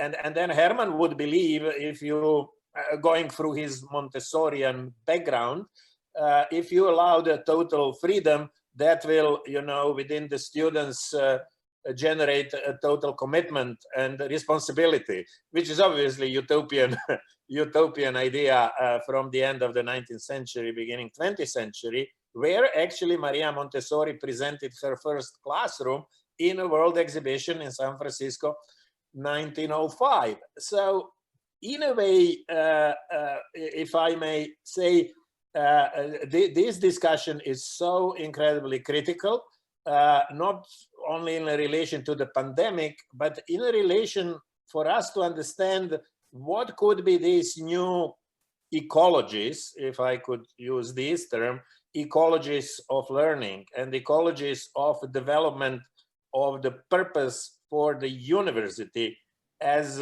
an institution. And I think these are really critical discussions where maybe the Dutch characters, like Dutch global characters like Koolhaas and Hertzberger, especially Hertzberger design of the schools. I mean, he designed more than 40 incredible, you know, universities and the primary schools where, you know, if you listen to Herman, he would say it's really all about movement. It's really about the learning landscape in which students are free to move. And as Reid, you've been explaining well, you know, the library. If you are free to move and if you are free to discover, then you would find yourself in a most appropriate space of learning. Vedran, thank you. That was exactly what I hoped you would talk about. And so we're going to have to take a break now. We started a few minutes late, so we're not late in our scheduling. We're just slightly shifted. But I would like to, I'd like the words that Vedran said to be ringing in your ears over the next 10 minutes about this, because in a way they are the condensers that he referred to. They sort of condense the ideas that Dennis first started to articulate or pull out of these talks with the kind of spatio-critical conversation we were beginning to at least enter into in the conversation on the Koolhaas Library. And I would strongly encourage all of you who are, many of us are familiar in this group with who Rem Koolhaas is. He's an architect who's transcended into a large amount of public fame. Herman Hertzberger, who's no longer with us, I think. Is he still alive? No, Herman's still alive. Herman's still alive. And he was at IIT. He gave a lecture here about 10 years ago. Ah, okay. Herman is still alive, and Anat was interviewing him in Amsterdam, and he did a lecture 6 years ago here, and it's still active. He's still writing. Herman is 86 years old. 86. Well, I strongly wanted to recommend, sorry, I didn't mean to kill him off, but so I strongly wanted to recommend that for those of you who are not familiar with Hertzberger, which is spelled like the electric Hertz, H-E-R-T-Z, Berger, B-E-R-G-E-R. In my book, he's one of the most important architects of the 20th and early 21st, I guess, centuries, and not quite as publicly celebrated. But his work in education in particular, along with his work in housing, was revolutionary and does incorporate many of the ideas that we've been discussing now from a different, slightly different time frame, because he's most active in the 70s, 80s, 90s, early aughts. That's the middle of his career. But I think you'll see a lot of the work, a lot of the ideas that we're discussing in the work there. And why don't we rejoin the conversation at 10 minutes after 11, at which point we'll have 3 more 7-minute presentations. It'll put us right back on schedule because we're supposed to go into our discussion groups right around 11:30. Am I right? No, actually, we are running maybe 20 minutes behind. So may I suggest 11:05 is enough? All right. To meet back. Break. So it's a bio break. It's just Is that okay? Is that okay? Okay. All right. So we'll go to 11:05. We'll be right back here then, and we'll move immediately into the next presentation. And the first presentation after the break, Devin will introduce us to the Dean of the new College of Computing, Lance Fortnow. Yeah. And we'll go from there. Yes. Thank you, everybody. Okay. We'll see you in 5 minutes. Yeah. Thank you. I just want to have enough time for the discussion. No worries. Yeah. Very good. It's actually falls to me to introduce our next first person in our next round of Kachas, Dr. Lance Fortnow, the Dean for our new College of Computing. And Lance has some big ideas about the new college and is raising today important questions about physical spaces in digital times. So here we go. Hi, I'm Lance Fortnow, Dean of the College of Computing at Illinois Tech. My background is as a computer scientist. And while not an expert in active learning, I'd still like to give my observations of the challenges of integrating digital and physical spaces and ask questions rather than answer them. The world is going digital, a trend enabled by cloud computing and accelerated by COVID. Although we are talking about the long term, we can't ignore COVID and how it's affecting society. COVID is not changing our society, rather it's accelerating trends that were already underway. Working from home, casual Friday every day, online shopping, eating and entertainment, changing industries from theaters to restaurants to universities. Here was the planning meeting for this workshop. Some days I just hop one Zoom meeting to another. As we ironically moved this meeting about learning spaces online, and we were forced to have these discussions in a virtual environment, I'd like to compare it to the world of academic conferences that normally connect researchers across the globe. I have planned to attend the Game Theory Congress in Budapest this summer. This conference is held every 4 years, so that many game theorists, including several Nobel Prize winners, make a special effort to attend this meeting. With COVID, we couldn't travel, and The Economist just pushed the meeting back a year. In computer science, we don't have that luxury. Computer science, unlike other academic disciplines, use conferences as their main publication venue. So we couldn't cancel conferences, we had to go virtual instead. That led to lots of scramblings to move to the meetings online. How do you hold a conference that tries to capture the experience of an in-person meeting while allowing all to participate? Giving a talk is the easy part. In fact, you're watching one right now. This works best when the talks are pre-recorded to avoid technical difficulties and keep the meeting on time. You could even have a chat going on where the speaker can answer questions during the talk without interrupting the talk, something not so easy in the in-person meeting. The harder part is capturing the other aspects of the conference, what I consider the most important aspects, networking. I go to very few talks and prefer to spend my time in the hallways making the rounds. How do we get people talking at the meeting, having these informal and spontaneous conversations that often lead to new research collaborations? One solution are virtual environments like this one, Gather.town. People have avatars that can walk around when in small groups, they get together and have sort of like a little mini video conference. Definitely better than no hallway interaction, but not quite the same as having that physical presence. And it is too easy to disappear if you don't find someone to talk to around you. You similarly have to create virtual versions of the infamous poster session, typically used in many computer science conferences for presenting additional research while networking. There are also challenges of time zones.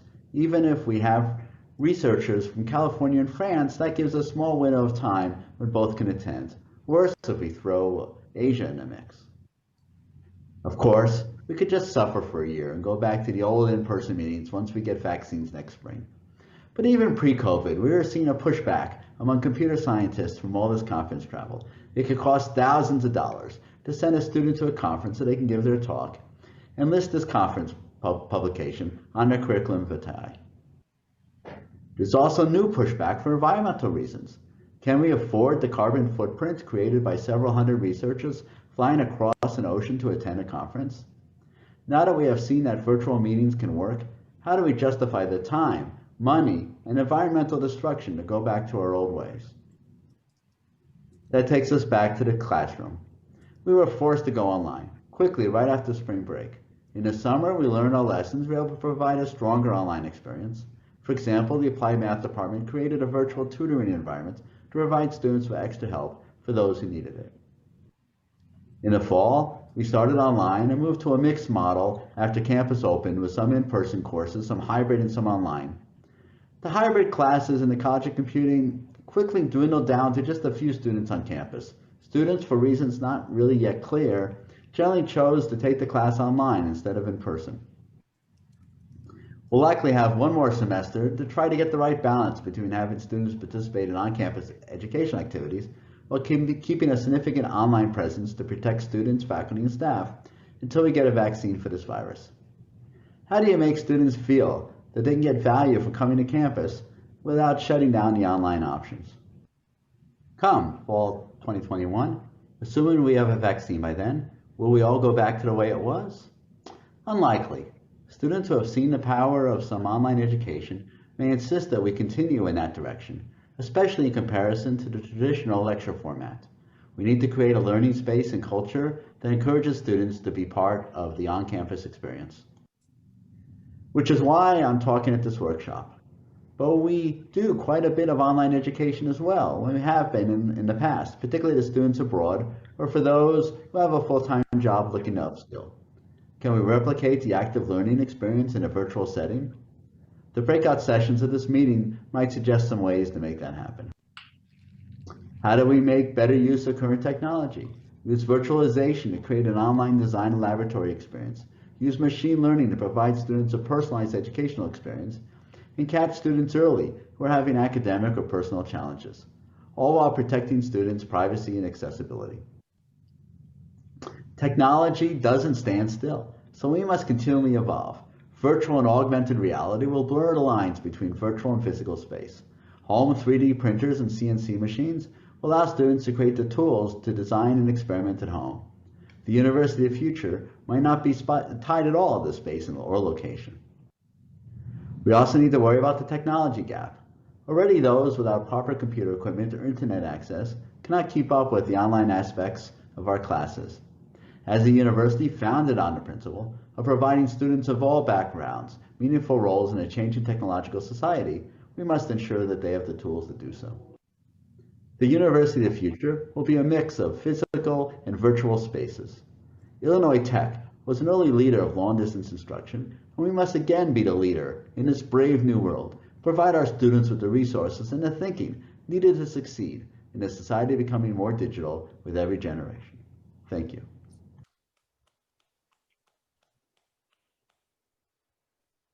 Thanks for watching that talk. Please welcome next Nick Rourke, Coleman Foundation Clinical Associate Professor of Entrepreneurship and Director of the Masters of Technological Entrepreneurship. Nick is going to challenge us with the entrepreneurial mindset as a model for effective learning culture.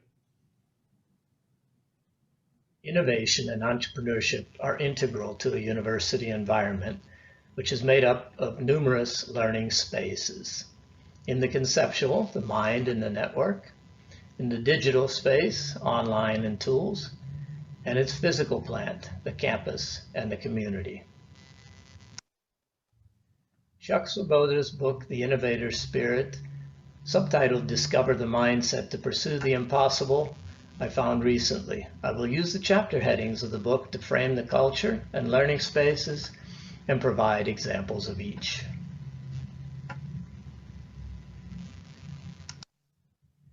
It's personal. IIT is a global community of passionate innovators.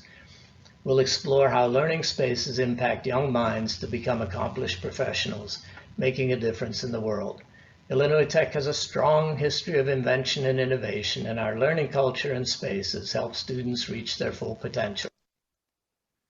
Solve problems that create value. It's not enough to invent, but to recognize what is important and ask the right questions, whether looking at brain injuries as a result of trauma or understanding the implications of privacy policies on economic development. Science labs and computer labs play an integral part in these efforts. Lead, don't manage. Leadership is inspiring people. Management is following process. Our students, speakers, and guests inspire through their stories. Spaces around campus exist to hear these stories and provide opportunities to gather and network. Embrace the brutal truths. Research at universities is a search for truth. Even the whole campus becomes a research facility for the microgrid that will help keep the lights on despite accidents, shutdowns, and equipment failures. Find a way to win. Our sports facilities and programs provide the opportunity for scholars and athletes to excel in their competitions. These athletes also are some of the best students and campus leaders and become friends for life. Get your hands dirty.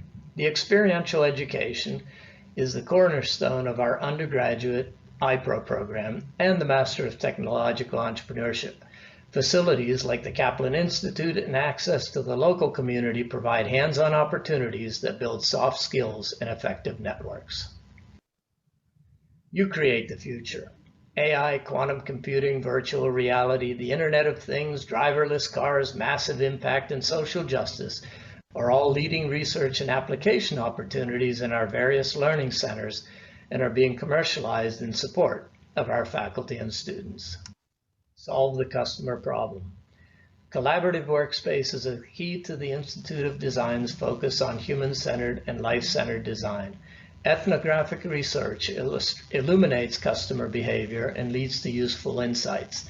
Spaces like these at the Kaplan Institute are flexible and configurable.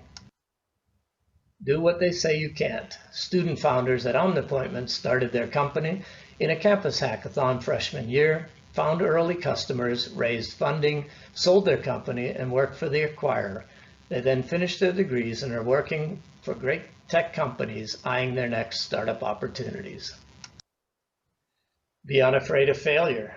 Our students undertake ambitious projects. The entrepreneurial mindset dictates that the only failure is to not learn from your mistakes.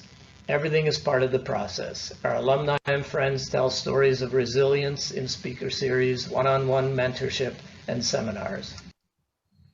Go beyond best practice. Innovative use of campus space like the WIIT radio station or the scene of podcasts, student hours, and even the president of the university DJing his favorite music. In a learning environment, best practice is always a goal, but better practice is the process that gets us to the goal. Don't wait for perfection. Early stage pitch competitions held on campus in our auditorium spaces provide the opportunity for students to get feedback, hone their messages, and meet with investors, alumni, and other supporters of entrepreneurship and innovation, advancing their ventures. Focus the mind. What better spaces to learn about yourself than those like Carr Chapel, the God Box? At Illinois Tech, there are many cubbyholes, nooks, crannies, crash pods, benches, and couches for introspection and meditation, day or night, summer or winter. The journey continues. The journey of lifelong learning is enhanced by the culture and the resources available here. Being among those for whom learning is their primary activity is motivating, inspiring, and exciting. This supportive community helps those who desire to make the change they want to see. In the realm of the conceptual, the mind and its network, we're beginning to understand the spaces in our brains that deal with learning, and biofeedback allows us to more effectively learn through relevant do, measure, and change loops, a concept integral to the entrepreneurial mindset. Digital tools, whether from our Center for Learning Innovation or available on the web, are an increasing part of the learning environment. Experiential entrepreneurial teaching and learning combines the online and the offline to create a relevant, current, and effective learning experience for our students. The Chicago community is home to entrepreneurial learning spaces like MHub, MXD, 2112, and 1871, all of which have resources to help advance entrepreneurs from around the region in making, manufacturing, music, and arts, and software. Our remarkable learning spaces are limited only by our imaginations, and thereby fulfill Illinois Tech's vision to be internationally recognized in distinctive areas of education and research, using as its platform the global city of Chicago, driven by a professional and technology-oriented focus and based on a culture of innovation and excellence. All right, thank you. Now we're going to have Dr. Jeff Williamson, Duchessois Leadership Professor and Associate Dean of the Armour College of Engineering. Today we'll hear Jeff talk about models of active learning in Armour College.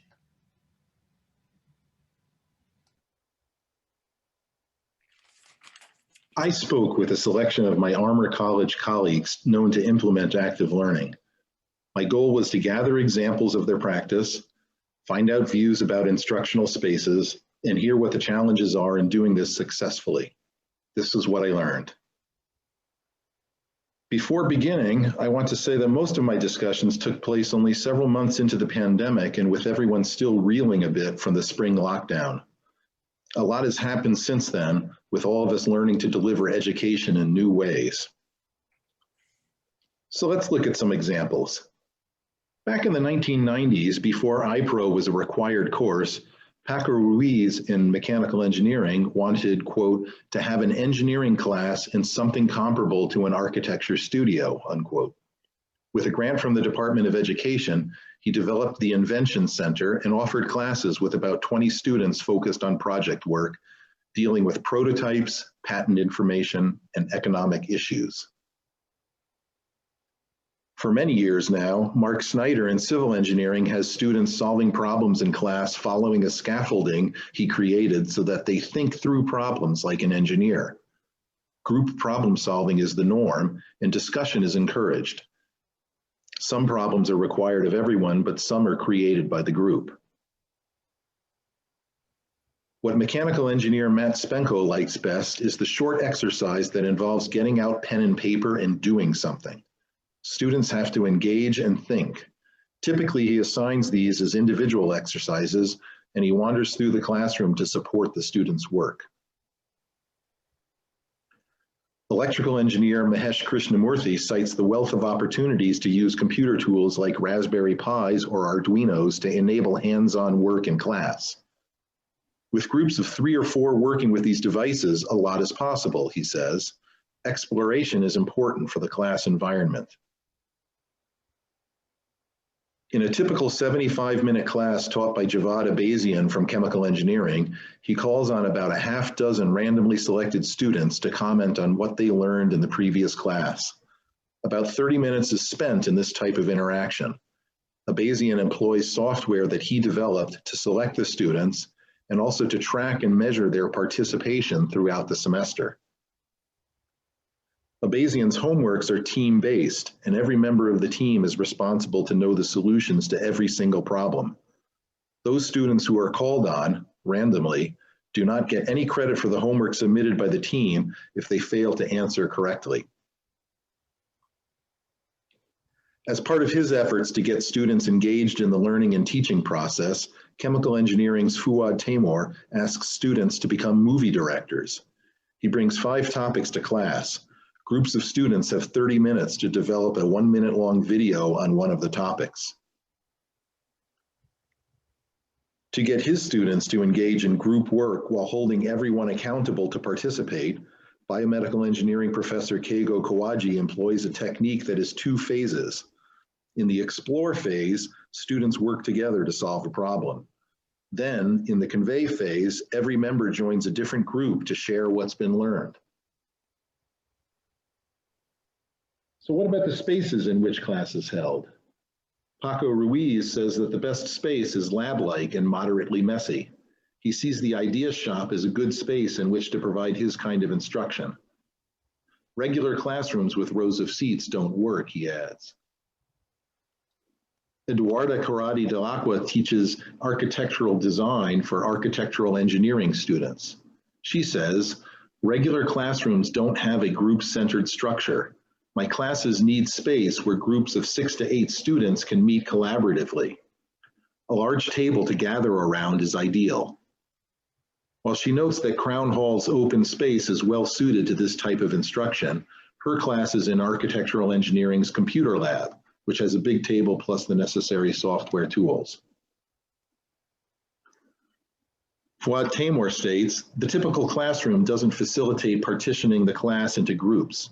Groups need to get together separately, and sometimes they need to exit the room to do this.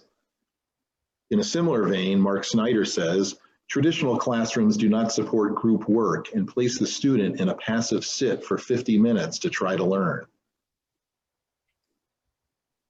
Room 141 in the Retaliata Engineering Center is an interactive learning space with a fabrication area.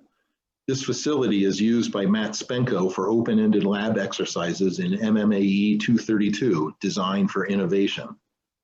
Paco Ruiz also seeks to schedule his courses in this facility. How do faculty perceive student attitudes about active learning? The views run the gamut. Students are questioning the value of going to class when there aren't hands-on experiences, said one faculty. Another notes, students are stressed out and class was painful, but they recognize the benefit. While a third says, students don't like active learning. With respect to workload, some faculty expressed a sense that active learning is very time and energy intensive on the part of the instructor. However, that view is not universally held, and there is recognition that being on the early part of the learning curve for active learning increases the workload.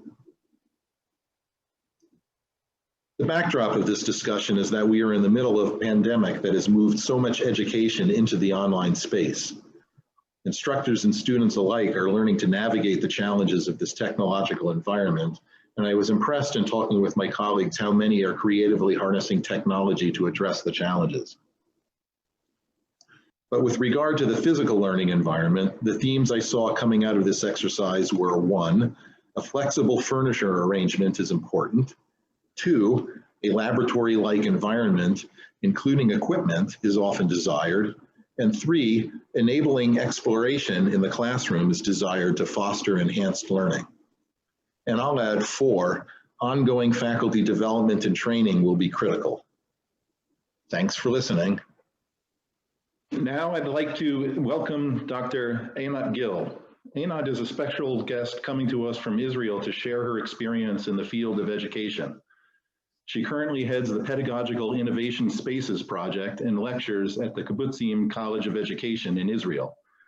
Today, she will bring an educator's perspective on leading a culture of innovative pedagogy through future learning spaces.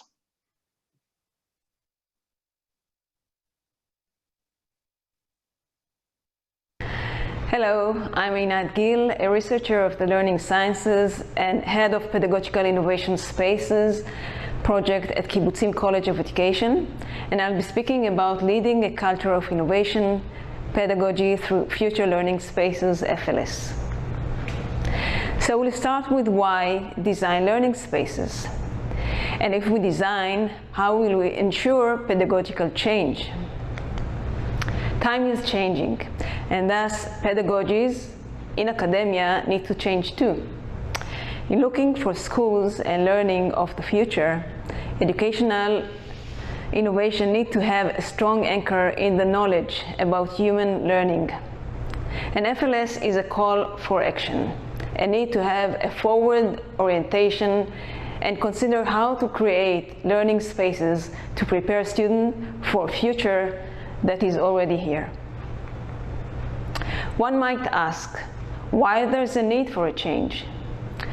Well, insights from the learning sciences are waiting to be applied. New technologies have entered our life, affecting the fields of possibilities.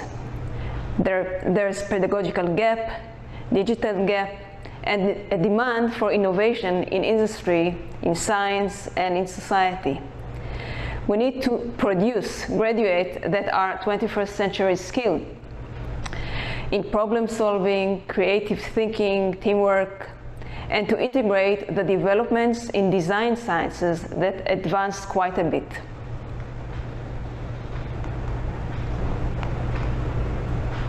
Let us begin with what is future or active learning space. FLS is a new theoretical concept and emergent reality in the landscape of education. It describes the changing educational environments that combine innovative pedagogy and technology. It enables teaching and independent learning while experiencing collaborative, interactive learning, the use of diverse technologies in which learners can share responsibility over the content, technology and space. Loris Malaguzzi, who founded Reggio Emilia movement in Italy, referred to learning environments as the third teacher. Aside from scaffolding learning processes, class design reflects a value-mediated architecture. Redesigning learning environments affects the teachers' and students' role. But changing space arrangement does not create pedagogical change. We all know that. The presentation today tells a story, an evolving story in leading pedagogical innovation in two academic institutions, in the establishment of centers for innovation and the integration of active learning spaces to the college culture. One of the projects was the establishment of FLS that involved not only vision and operative plan, but involved also conducting workshops and one-on-one instruction for academic staff, research and development, and teaching a course for pre- and in-service teachers on teaching and learning in FLS. The FLS characteristics are three: dynamic spatial arrangement, teaching in different pedagogies, and the ability to use high-end interactive technologies and a variety of sources of information, providing a broader place for visualization, collaboration, and communication. In the Levitsky College of Education, it constituted of 3 interconnected rooms with slightly different pedagogical rationale for each one. But in general, it aimed for teaching and learning and the design of learning, conducting workshops and think tanks meetings, research on teaching and learning, and instruction of teachers and principals for teaching and or integrating FLS in their school. Adjacent to the establishment, we formed a plan for integration of FLS in teaching courses through addressing early adopters, lecturers, issuing an open call for instructors to apply, conducting workshops and academic staff, and providing one-on-one instruction. In that process, we were thinking not only how it will not become a white elephant, rather a pink elephant, but also about creative ideas, theoretical study, and conversation with stakeholders. Formulating rationale for the development of pedagogical model, constructing an operational plan, continuous dialogue with instructors, accompanying research, and iterative development. Among the key perceptions and value were addressing the college need. Each college or university has their need. A collaborative approach that harnesses people, empowering lecturers and inviting them to fulfill pedagogical dreams. Providing comprehensive support and constant examination of how to improve. In that, adapting pedagogical framework that makes significant use of space, technology, and innovative pedagogy to promote teaching and learning at the micro and the macro level of the course. Another interesting framework to consider is the TPEX that extends the famous TPEC and includes space considerations in leading and in teaching and learning in the various disciplines.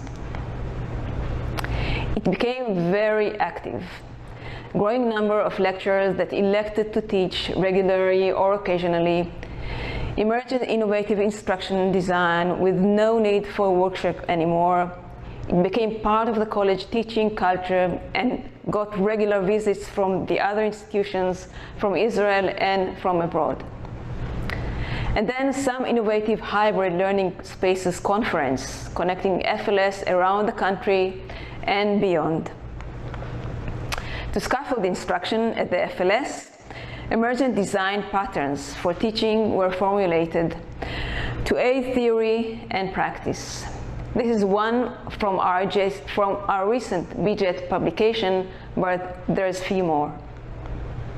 And thus, to summarize, an evolving framework for leading a culture of innovative pedagogy is being created that constitutes of vision, where you aim, identify strengths and challenges, create operational plan and pedagogical model and tools, demonstrate and spread good vibes, integrate into multifaceted way, evaluate and measure the progress, and then in a spiral way, revision.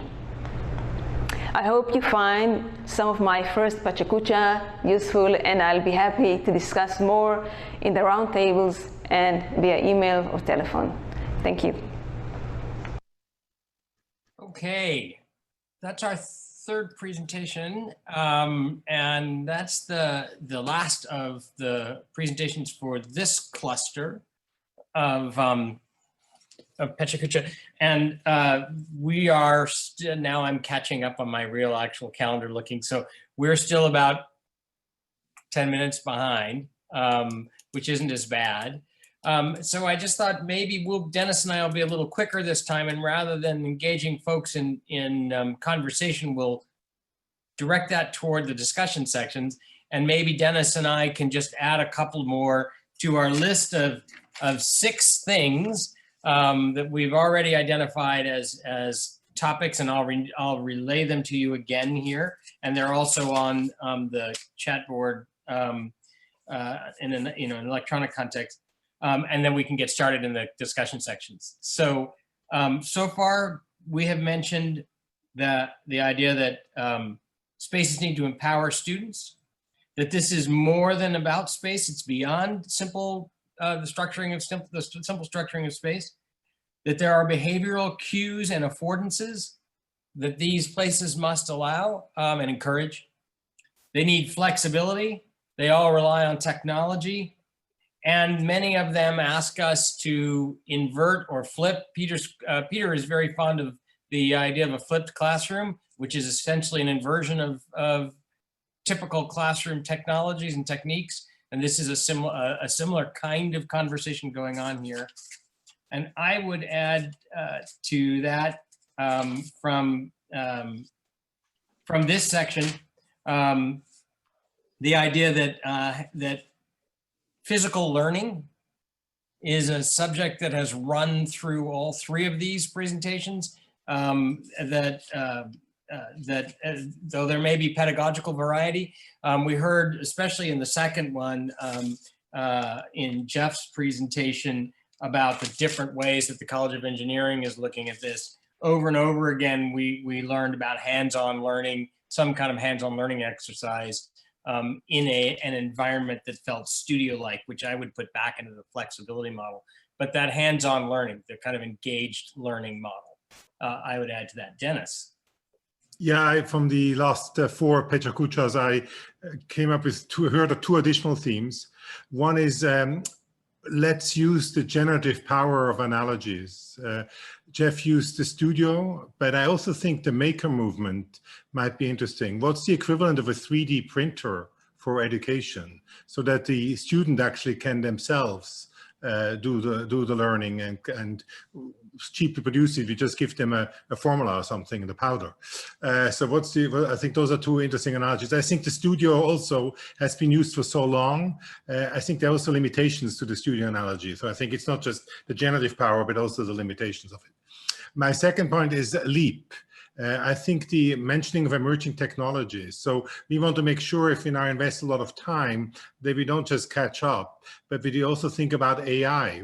How is AI going to change learning, particularly the individualized learning, the personalized learning, which is a strong movement now in K-12. AR and VR, particularly for all those great examples that Jeff brought on making, how much of that can be done through AR, VR. I know that Southern New Hampshire University is figuring out how to take the engineering on-campus classes to AR and VR and labs into an online thing. So those are the two additional ones that stood out to me from the most recent Pechakuchas. I think that's great. And I actually wanted to touch on Nick's thing as well. I mean, you mentioned lead coming from that. There's a quality to both his and Lance's presentation that were exhortative, if you'll allow me to use that word, that sort of challenge you to go do something, right? And a lot of business writing has a tendency to do this. It makes me always think that a lot of people in business need to be kind of poked in the side by their colleagues a lot of the time. But I think that Lance was searching for some of the same kinds of things, like, well, yes, we're not going to be able to do these poster board presentations anymore. So instead, let's do this, right? You like get out and do this. And that doesn't mean just stop talking about it and do something. These are very specific kinds of exhortations. Lead, don't manage, which is, I think, a little bit of where Dennis is going here. Everybody got a list from those two talks that was long. And the same really was true of Jeff's. So all three of these presentations just gave us a kind of taxonomy for conversation about the creation of possible learning spaces. I would, at this point, turn it over back to I think Cynthia is the next person to talk and give us an exhortation about how we should take advantage of the discussion sections. And thank you on behalf of Dennis and me for letting us participate in this way and be engaged in today's process. Thank you, Reed. I'd like to just talk for a moment about active legacy. And I think the way that we could and need to consider how and why IIT's Mies campus, as it's called, is one of the landmarks of modern American architecture. We know that thousands flock to see the international style masterpieces, Crown Hall, and more recently the MTCC, Rowe Village, and Kaplan Center. But it was the revitalization of buildings like Kasich Hall that really served to reinvigorate student life even further and revitalize the South Side community. So how, I guess, one of the major questions for me is, how do we refocus the way we use these existing historic buildings, Mies and others, to empower learning and to promote collaboration? And in some ways it comes down to rehabilitation rather than preservation in architectural terms. And I think rehabilitation can be in some ways more difficult. How do we, in addition to preserving the architectural integrity of these buildings that range from the Romanesque in the 1890s, main building, et cetera, to the mid-century modern and then the more contemporary ones, how do we develop a culture that allows us to determine how we teach and learn collaboratively within these buildings that were meant always meant to be flexible, and especially the mid-century modern and the more contemporary ones were meant to be more flexible and allow for change. How do we better understand the importance of gathering spaces and the relationship to our external landscape and environment that was envisioned by Alfred Caldwell as green spaces in between those buildings? If the Mies campus was designed to promote an active and equitable space through its positioning of buildings that kind of slide past each other and entrances that are purposefully not on center axes with each other, it begs the question, how does this promote a continuing discussion about the importance of every individual and every idea within a collective learning environment? We know that IIT's curriculum and groundbreaking architecture are inseparable and interdependent. So shouldn't the 21st century campus and its buildings continue to adapt and grow in response to the cultural and learning needs described by our speakers? There is the importance of legacy architecture, but I don't think it was ever, I think we all agree, never meant to inhibit our creativity or growth, but rather this emphatic declaration of an active legacy hosts new and active cultures that can and should promote learning within a collaborative environment. And this is even more important today than at the time this campus was first conceived. So with that, I turn it to Reed if there's any point you'd like to make, or if we should, in the interest of time, introduce the roundtable. So I leave it to you, Reed. Introduce those roundtables. I say jump right in. We'll jump right in. So this is our opportunity to let creative ideas flow.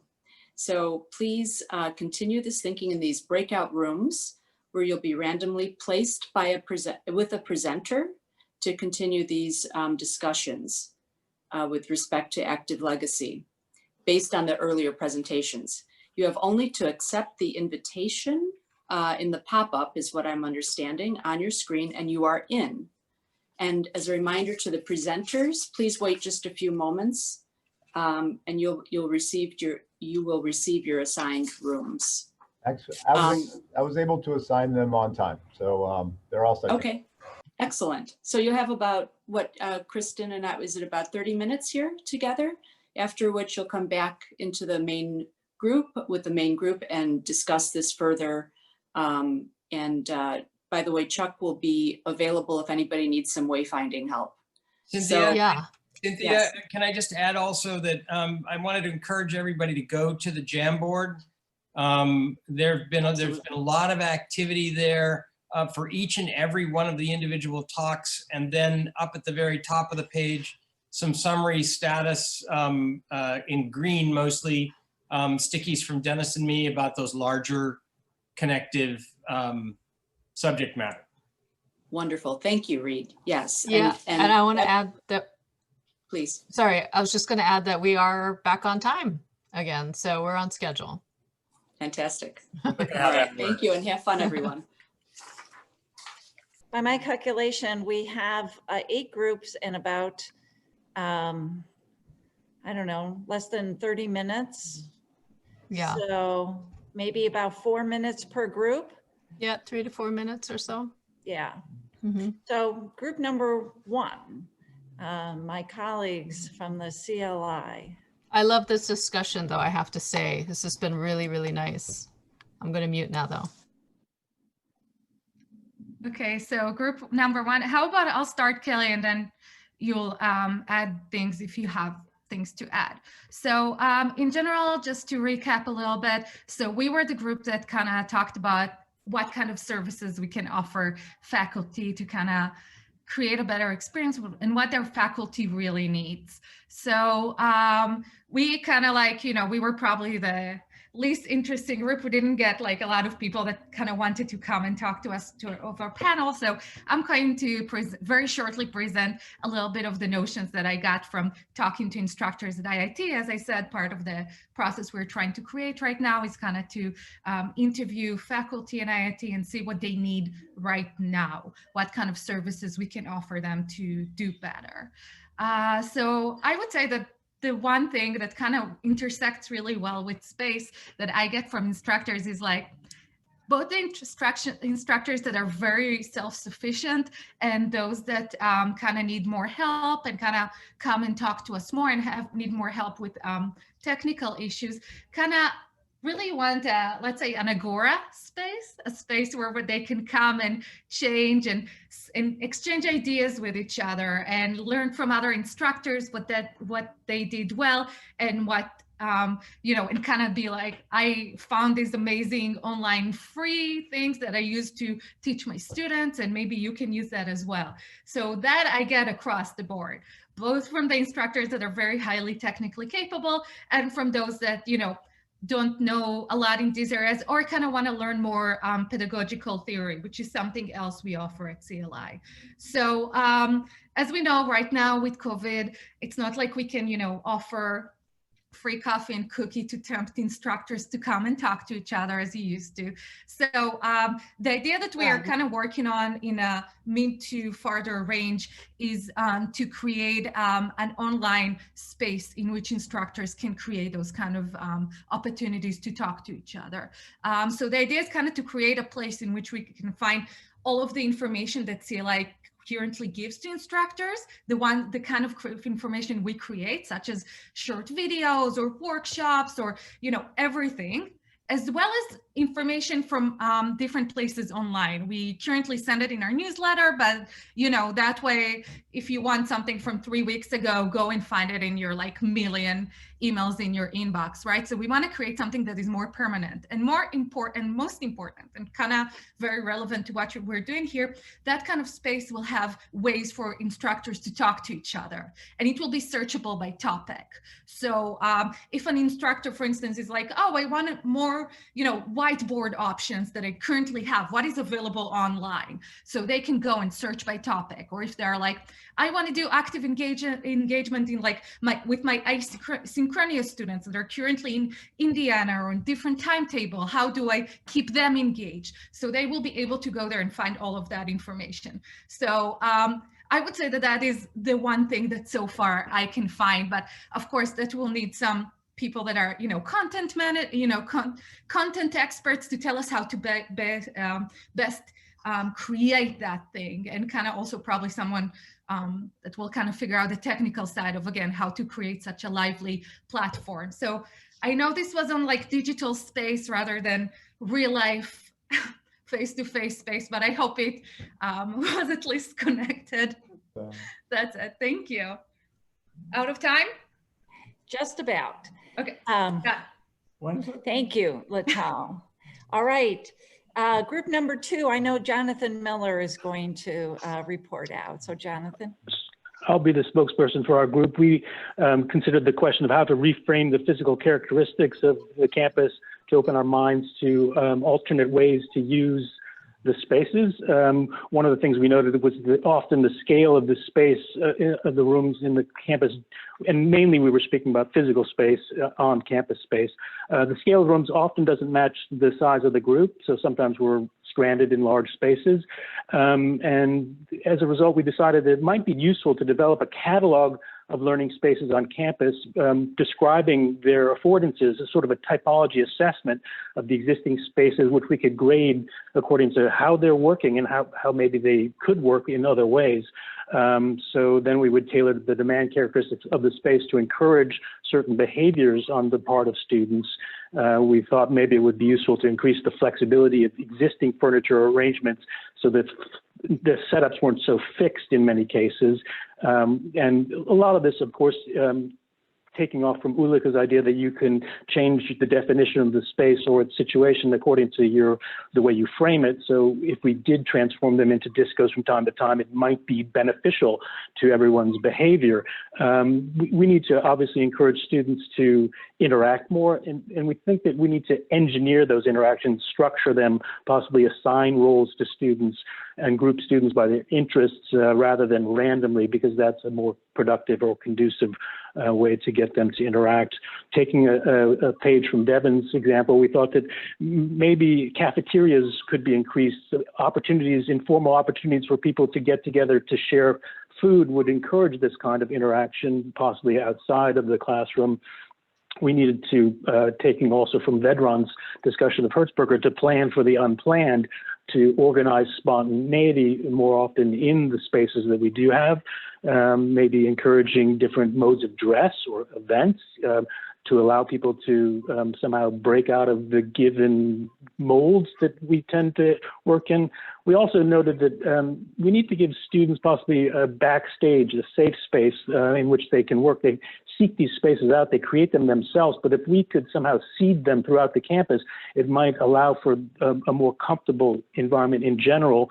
So supplementing existing spaces with informal, comfortable spaces, and possibly offering donors the opportunity to name these spaces as a way to get them to be made was an idea that we had. So those are some of our main ideas, but basically, I think our biggest idea was to figure out a way to identify these spaces, possibly hold a competition to repurpose them so that we can get an input of ideas about how what we have could be moved beyond its, let's say, legacy condition and updated. We have a given physical space, but it doesn't mean that we can't reimagine how to use it. Okay, thank you, Jonathan. Group number 3, who is reporting for group number 3? Hey, this is Brent Stevens. I'll report for group 3. So group 3 was promoting positive well-being, considerations for learning spaces.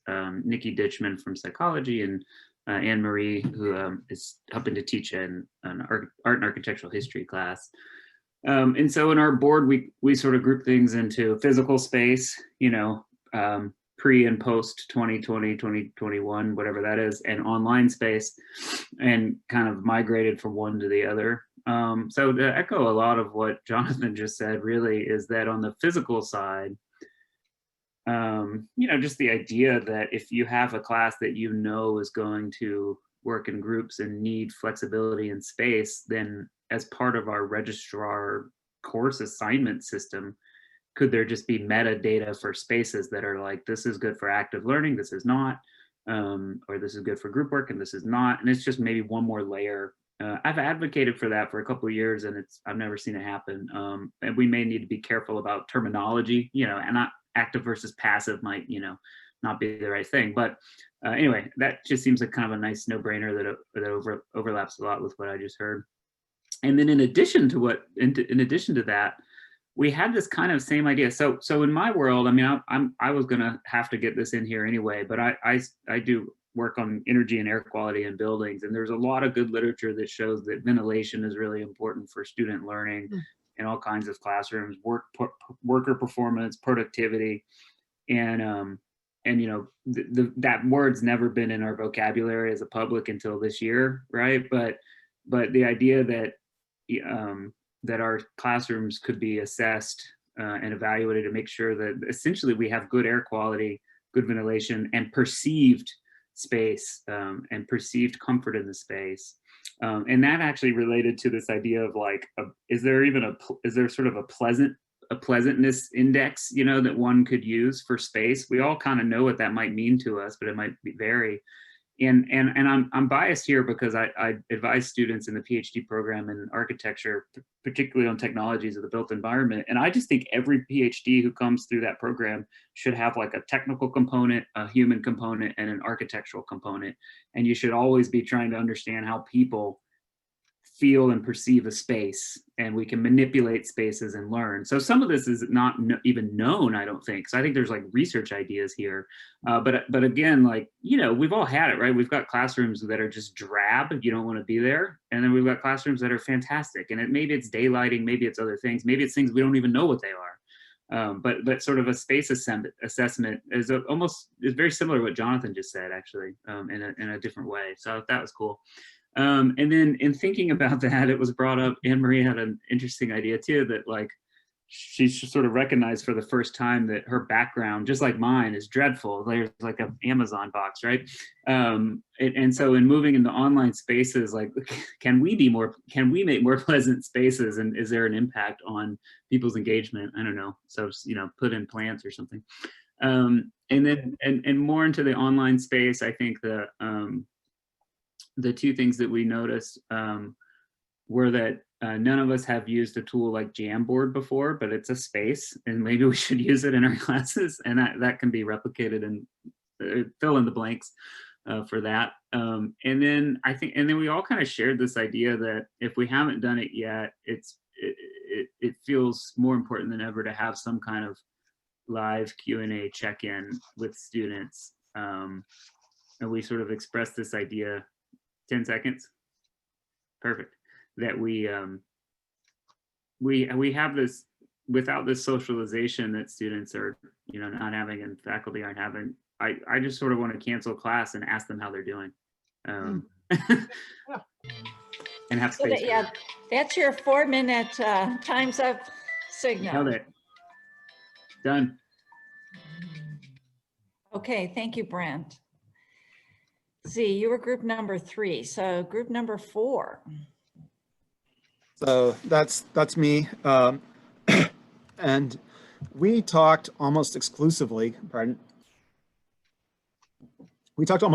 exclusively about virtual spaces, which was interesting. We pivoted really quickly into that conversation, and really, you know, talked about the need to foreground technology some ways, both in recognizing that it is spatial, but in that, you know, COVID has made us reconsider what we took for granted with physical spaces, and dealing with some of these things that people have already mentioned, you know, like the loss of serendipity, how tech is changing our evaluation processes, and the, you know, the challenge, the new environment of the loss of the, you know, in-person conversations and those connections. And the changing expectations, you know, and I think, you know, Leslie covered a lot of that that part of our conversation very well at the start of all of this.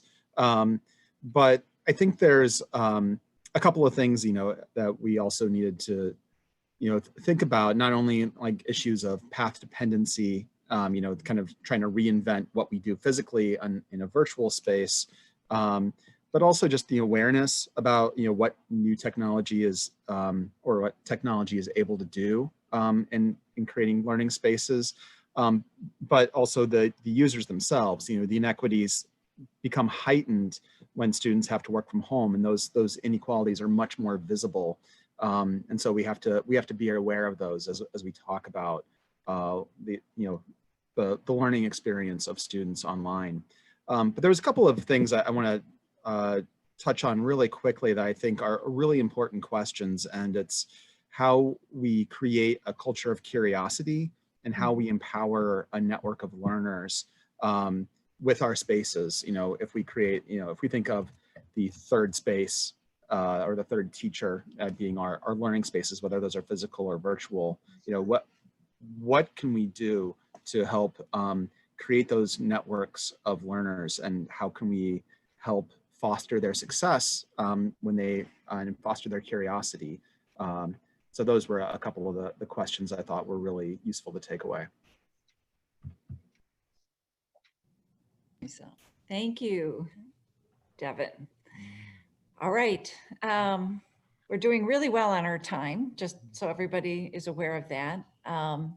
And we are now halfway through our group reports. So let's move on to group number 5. Who will be reporting for group number 5? Yeah, I'll report out. So it turned out to be just a one-on-one meeting with an architecture student, Sohitia Arulalan, not sure I'm pronouncing that right. Sohitia, she was actually in Crown Hall when we were talking, but she said it was pretty empty there, not a lot of other people in Crown Hall. So I asked her about, some of the challenges she was having as, with the combine of the online and the on campus. A big issue was communications, and particularly time differences. She was actually had to be in India for a couple of weeks, and then classes were 12:30 in the morning her time, so it made for some very late nights. She's taking a hybrid studio class, and she finds, that when she wasn't there in person, it was very hard to be part of the conversation, be part of connected. That's, I think, a real issue for hybrid classes. But she understands that, this is all very new to all of us, and, we're learning as we go. She thought when you have these kind of Zoom classes and then go into these breakout rooms of 5 to 6 people, that does foster good conversation. But just trying to do it in one big crowd is much harder to do that. She said, asked her what drove her to Illinois Tech, and she said, because of the architecture, because Chicago has this great architecture. Chicago has this great architecture, we've got all the Mies architecture on campus. It's sort of like a living museum for architecture. So I guess it's sort of like you study architecture in Chicago the same reason you'd study Shakespeare in England, I suppose. Computer science, it doesn't matter as much. And I asked a lot about technology because that's obviously where I'm interested in. She said, it was interesting, architecture is surviving because of technology. So technology makes it, I'm not sure what she exactly meant by that, but it seems to be a big push. She says she needs to learn 8 to 10 different software systems to go into creating technology. It really helps with visualization, making sure things are compliant. She said she started to use some VR, virtual reality, augmented reality tools. We talked a little bit about the future of technology. Like I can imagine a time when machine learning, you'll be able to give the broad outline of a building, and then machine learning will kind of fill in all the details. Because that's what technology tends to do, is it tends to replace a lot of the drudge work. So, that's why we don't teach people how to use slide rules anymore, because you have the technology to avoid that. So I think as technology improves, architecture will be able to focus more and more on design and less on, the gory details that go into the buildings themselves. So it was a neat conversation. We hit I tried to hit a lot of topics that were in my talk, this combination. And I think and I had never talked to an architecture student for that long before, so that was fun to do. Okay, thank you, Lance. Group number 6. That'll be me. All right, so the topic was the entrepreneurial mindset as a model for an effective learning culture. And we ended up talking about 3 basic things, not all about that. So I'll give you a couple of broad outlines. First was we want to build entrepreneurial learners. So what is that? What does that mean, and how do we do that? So one important factor was giving students choices about their educational experience, their learning styles, their classroom experience. And speaking of technology, perhaps AI might help that with personalized learning, for example. Also developing learning skills versus other sort of hard skills, whether it's equations or whatever it is. So more soft skills and skills to learn other things. We felt that failure is a big key to learning, because really failure is part of the process. It's not, I don't know anybody that's ever not failed, right? So I think it's important to recognize that in our classes. And I think the thing I'll talk about later, it does have an impact in assessment, because we're so grade driven that we're afraid of failing. Everybody wants to, you know, get that A. And so that's an issue. Some of the ways that we talked about, you know, the entrepreneurial mindset in relation to space and the campus are things like competitions, as I talked about in my talk, but incorporating also hobbies, interests, and the desires into the classes. So how do we do that? How do we bring other things that students are interested into the classes? I remember actually teaching one of my venture classes, and I had an engineer in there who was really interested in rocketry. So his entrepreneurial project became rocketry, and he actually started the rocketry club here at Illinois Tech as part of his entrepreneurial activities. So teaching them things, skills in context of their interests. And then that's the bucket on learners. The other one on, you know, making professors more entrepreneurial. Perhaps we as the ones on the sage and the stage, or the ones facilitating things, need to become more entrepreneurial too. And parts of that are systematic. So what are the incentives that professors actually have to be entrepreneurial? You know, there's the tenure system that really focuses people on one aspect and, you know, doesn't really make room for a lot of different things. You know, allowing us and incenting professors to prototype classes, to do things like, you know, maybe without grades, develop, you know, messy spaces and that sort of thing. So the whole issue of how do professors not only teach entrepreneurially, but are incentivized and supported to be entrepreneurs. And then the last thing, you know, we got kind of off track, but, you know, everybody wonders about it because, hey, what you measure is what you optimize for and what you do. So assessments, you know, how do we include assessments into all of these? And I remember taking the HighFlex class in the summertime, and we talked about this concept of authentic assessments, and that actually fits well with the whole space discussions, because it could be presentations, it could be you know, group project work that you assess on, as opposed to multiple choice questions, etc. But of course, some of our professors have 180 students, so maybe that's not as easy in their case. So anyway, lots of really good stuff, and I'm glad we're able to have this conversation. We needed a lot more, so keep it up. Thank you. Thank you, Nick. All right, we're in the home stretch. Group number 7. Yes, so I was chosen to speak on behalf as a student voice. So we spoke a lot about the generation gap between professors and students and the rapid advancement of knowledge. And we questioned, do we need to change only the space or the current teaching philosophies as well? Like, our students are a passive recipient of knowledge or should be an active contributor to knowledge? And we question, are professors only instructors or can also be moderators and directors for the classes? And I think we also reached a general consensus that the space needs to be flexible and accommodate different learning cultures.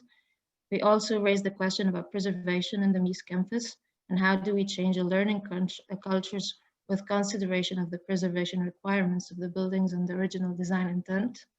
And we spoke also of the importance of multidisciplinary teaching and how it contributes to more knowledge. I think Jeff can take it from here. Yeah, thanks, Lemna.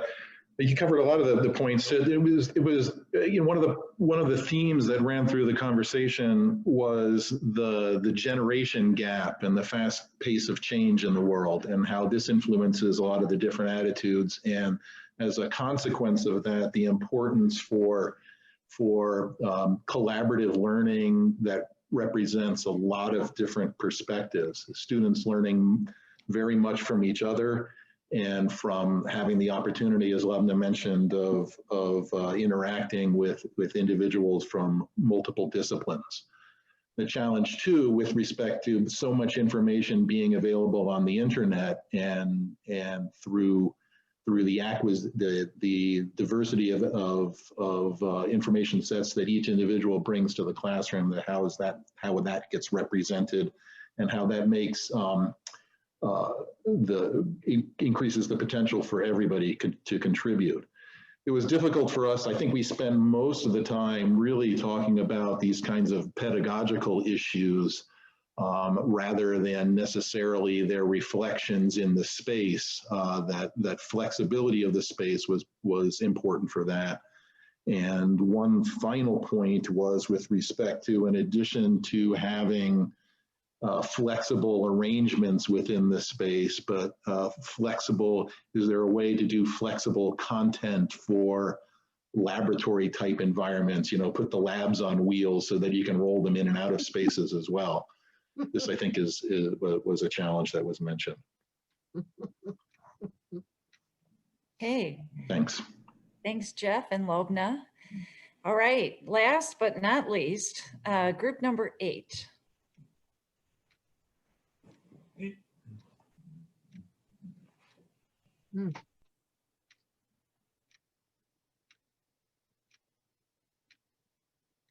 Group number 8, you need to unmute yourself. Yeah. Okay. Can you see?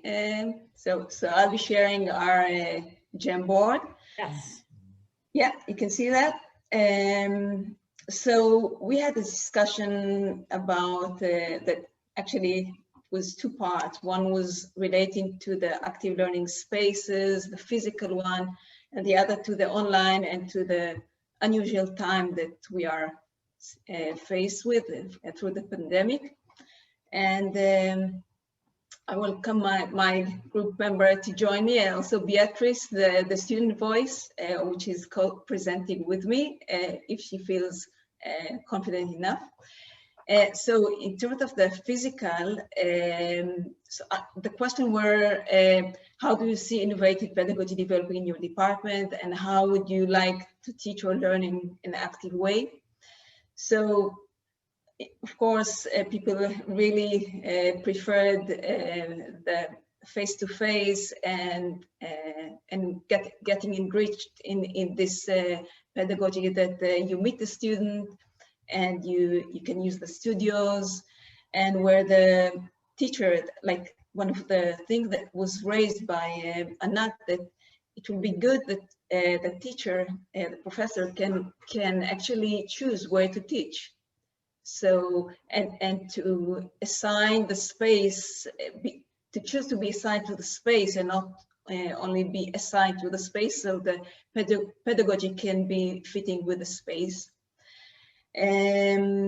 About collaborative learning, I don't remember the name, but it was mentioned that collaborative learning is part of the architecture common practice. So it's part of what happened regularly, and that the good thing is to meet people, have studios, etc. In terms of the online learning, well, it's challenging, and Brad mentioned the need to have a continuity in these uncertain times. There was a question that whether teaching load needs to be different, whether the online learning is only a replacement or should be different to the face-to-face. Student voice, guest lecture are good, but speaking with professor are really difficult in the online environment. And there was mention also of special active online learning and collaborative tools such as Miro or video transmitting, and how to get to know new students in this online environment. I think I'll stop the sharing. If anyone from the group would like to add, please, and Beatrice specifically, if you want. Yeah, I think she covered all the topics, and we talked about how it's very hard to virtual is very different, and it's very hard to connect with your professor, especially when you don't know your professor and the professor doesn't know the students in person. So it's kind of hard to have that connectivity. And then there is like some exercises that we can do and stuff to like get to know each other better, but it's just like virtual is very hard to be comfortable with each other. Just seeing virtual is a very hard thing to do. Okay, thank you, Annette and Beatrice, for your comments. All right, so now I think we're going to turn things back over to our organizers, Anat and Kristen, to give us some wrap up and thank yous to everybody who's participated today.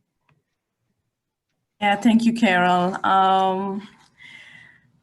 I'm so excited about this discussion, the whole, half day, but full of diamonds for me. I think it's been a wonderful few hours that we had together. And I want to thank you actually to our presenters and all of our guests for being with us today and for being part of a new culture of harnessing IIT intelligence in an open dialogue among all members of our community across a variety of units and roles toward developing an active and collaborative learning culture. We have enjoyed learning about and hearing about the multiple intelligence of our community across the many disciplines we have here at IIT. I think we learned a lot of things today, at least I did. We learned that space is an echo of culture, that learning spaces should be empowering, that they should promote positive well-being while integrating digital and physical spaces as part of a new learning culture that's emerging. We're also able to take with us now some models of practice from our engineering colleagues. And we learned that entrepreneurship is an effective mindset for us. Today, we also have a growing institutional support group, which we so appreciate at IIT, and hope that it's our hope that these kinds of discussions will help us lead better a culture of innovative pedagogy supported by innovative learning spaces. And I have a ton of ideas generated now, some of which are sort of already in the works, but others very new. So thank you so much for all of this. Yeah, so I would like also to add a few more thanks, if I may. First, I want to thank to my committee professor, my colleague, and my friend, Christine, for moving this mountain with me for a long time. I also want to give special thanks for Cynthia for hosting and connecting all the dots today in such an elegant way. To our Dean, Reed Kroloff, for his smart ideas and great energy. And also for Dean Dennis, of course, that were with us the whole day, and I appreciate that. It was wonderful to see and hear your ideas. But also a special thanks for Charles Scott, that conducted this event behind the scene in a fantastic way. We didn't have any technical glitches whatsoever. And Chuck, you are great. But this event could not be happening without the energy and the spirit of all our partners from the last year and something. Dr. Jamshid, Carol, Kelly, and Ruth, thank you for our friends for great partnership. Thank you all for engaging in the first event in what we hope will be a new direction and focus of continued collaboration at IIT. Please be on the lookout for the symposium proceeding and new opportunities that are forthcoming. Goodbye, everybody. We hope to see you on campus soon, and have a great weekend.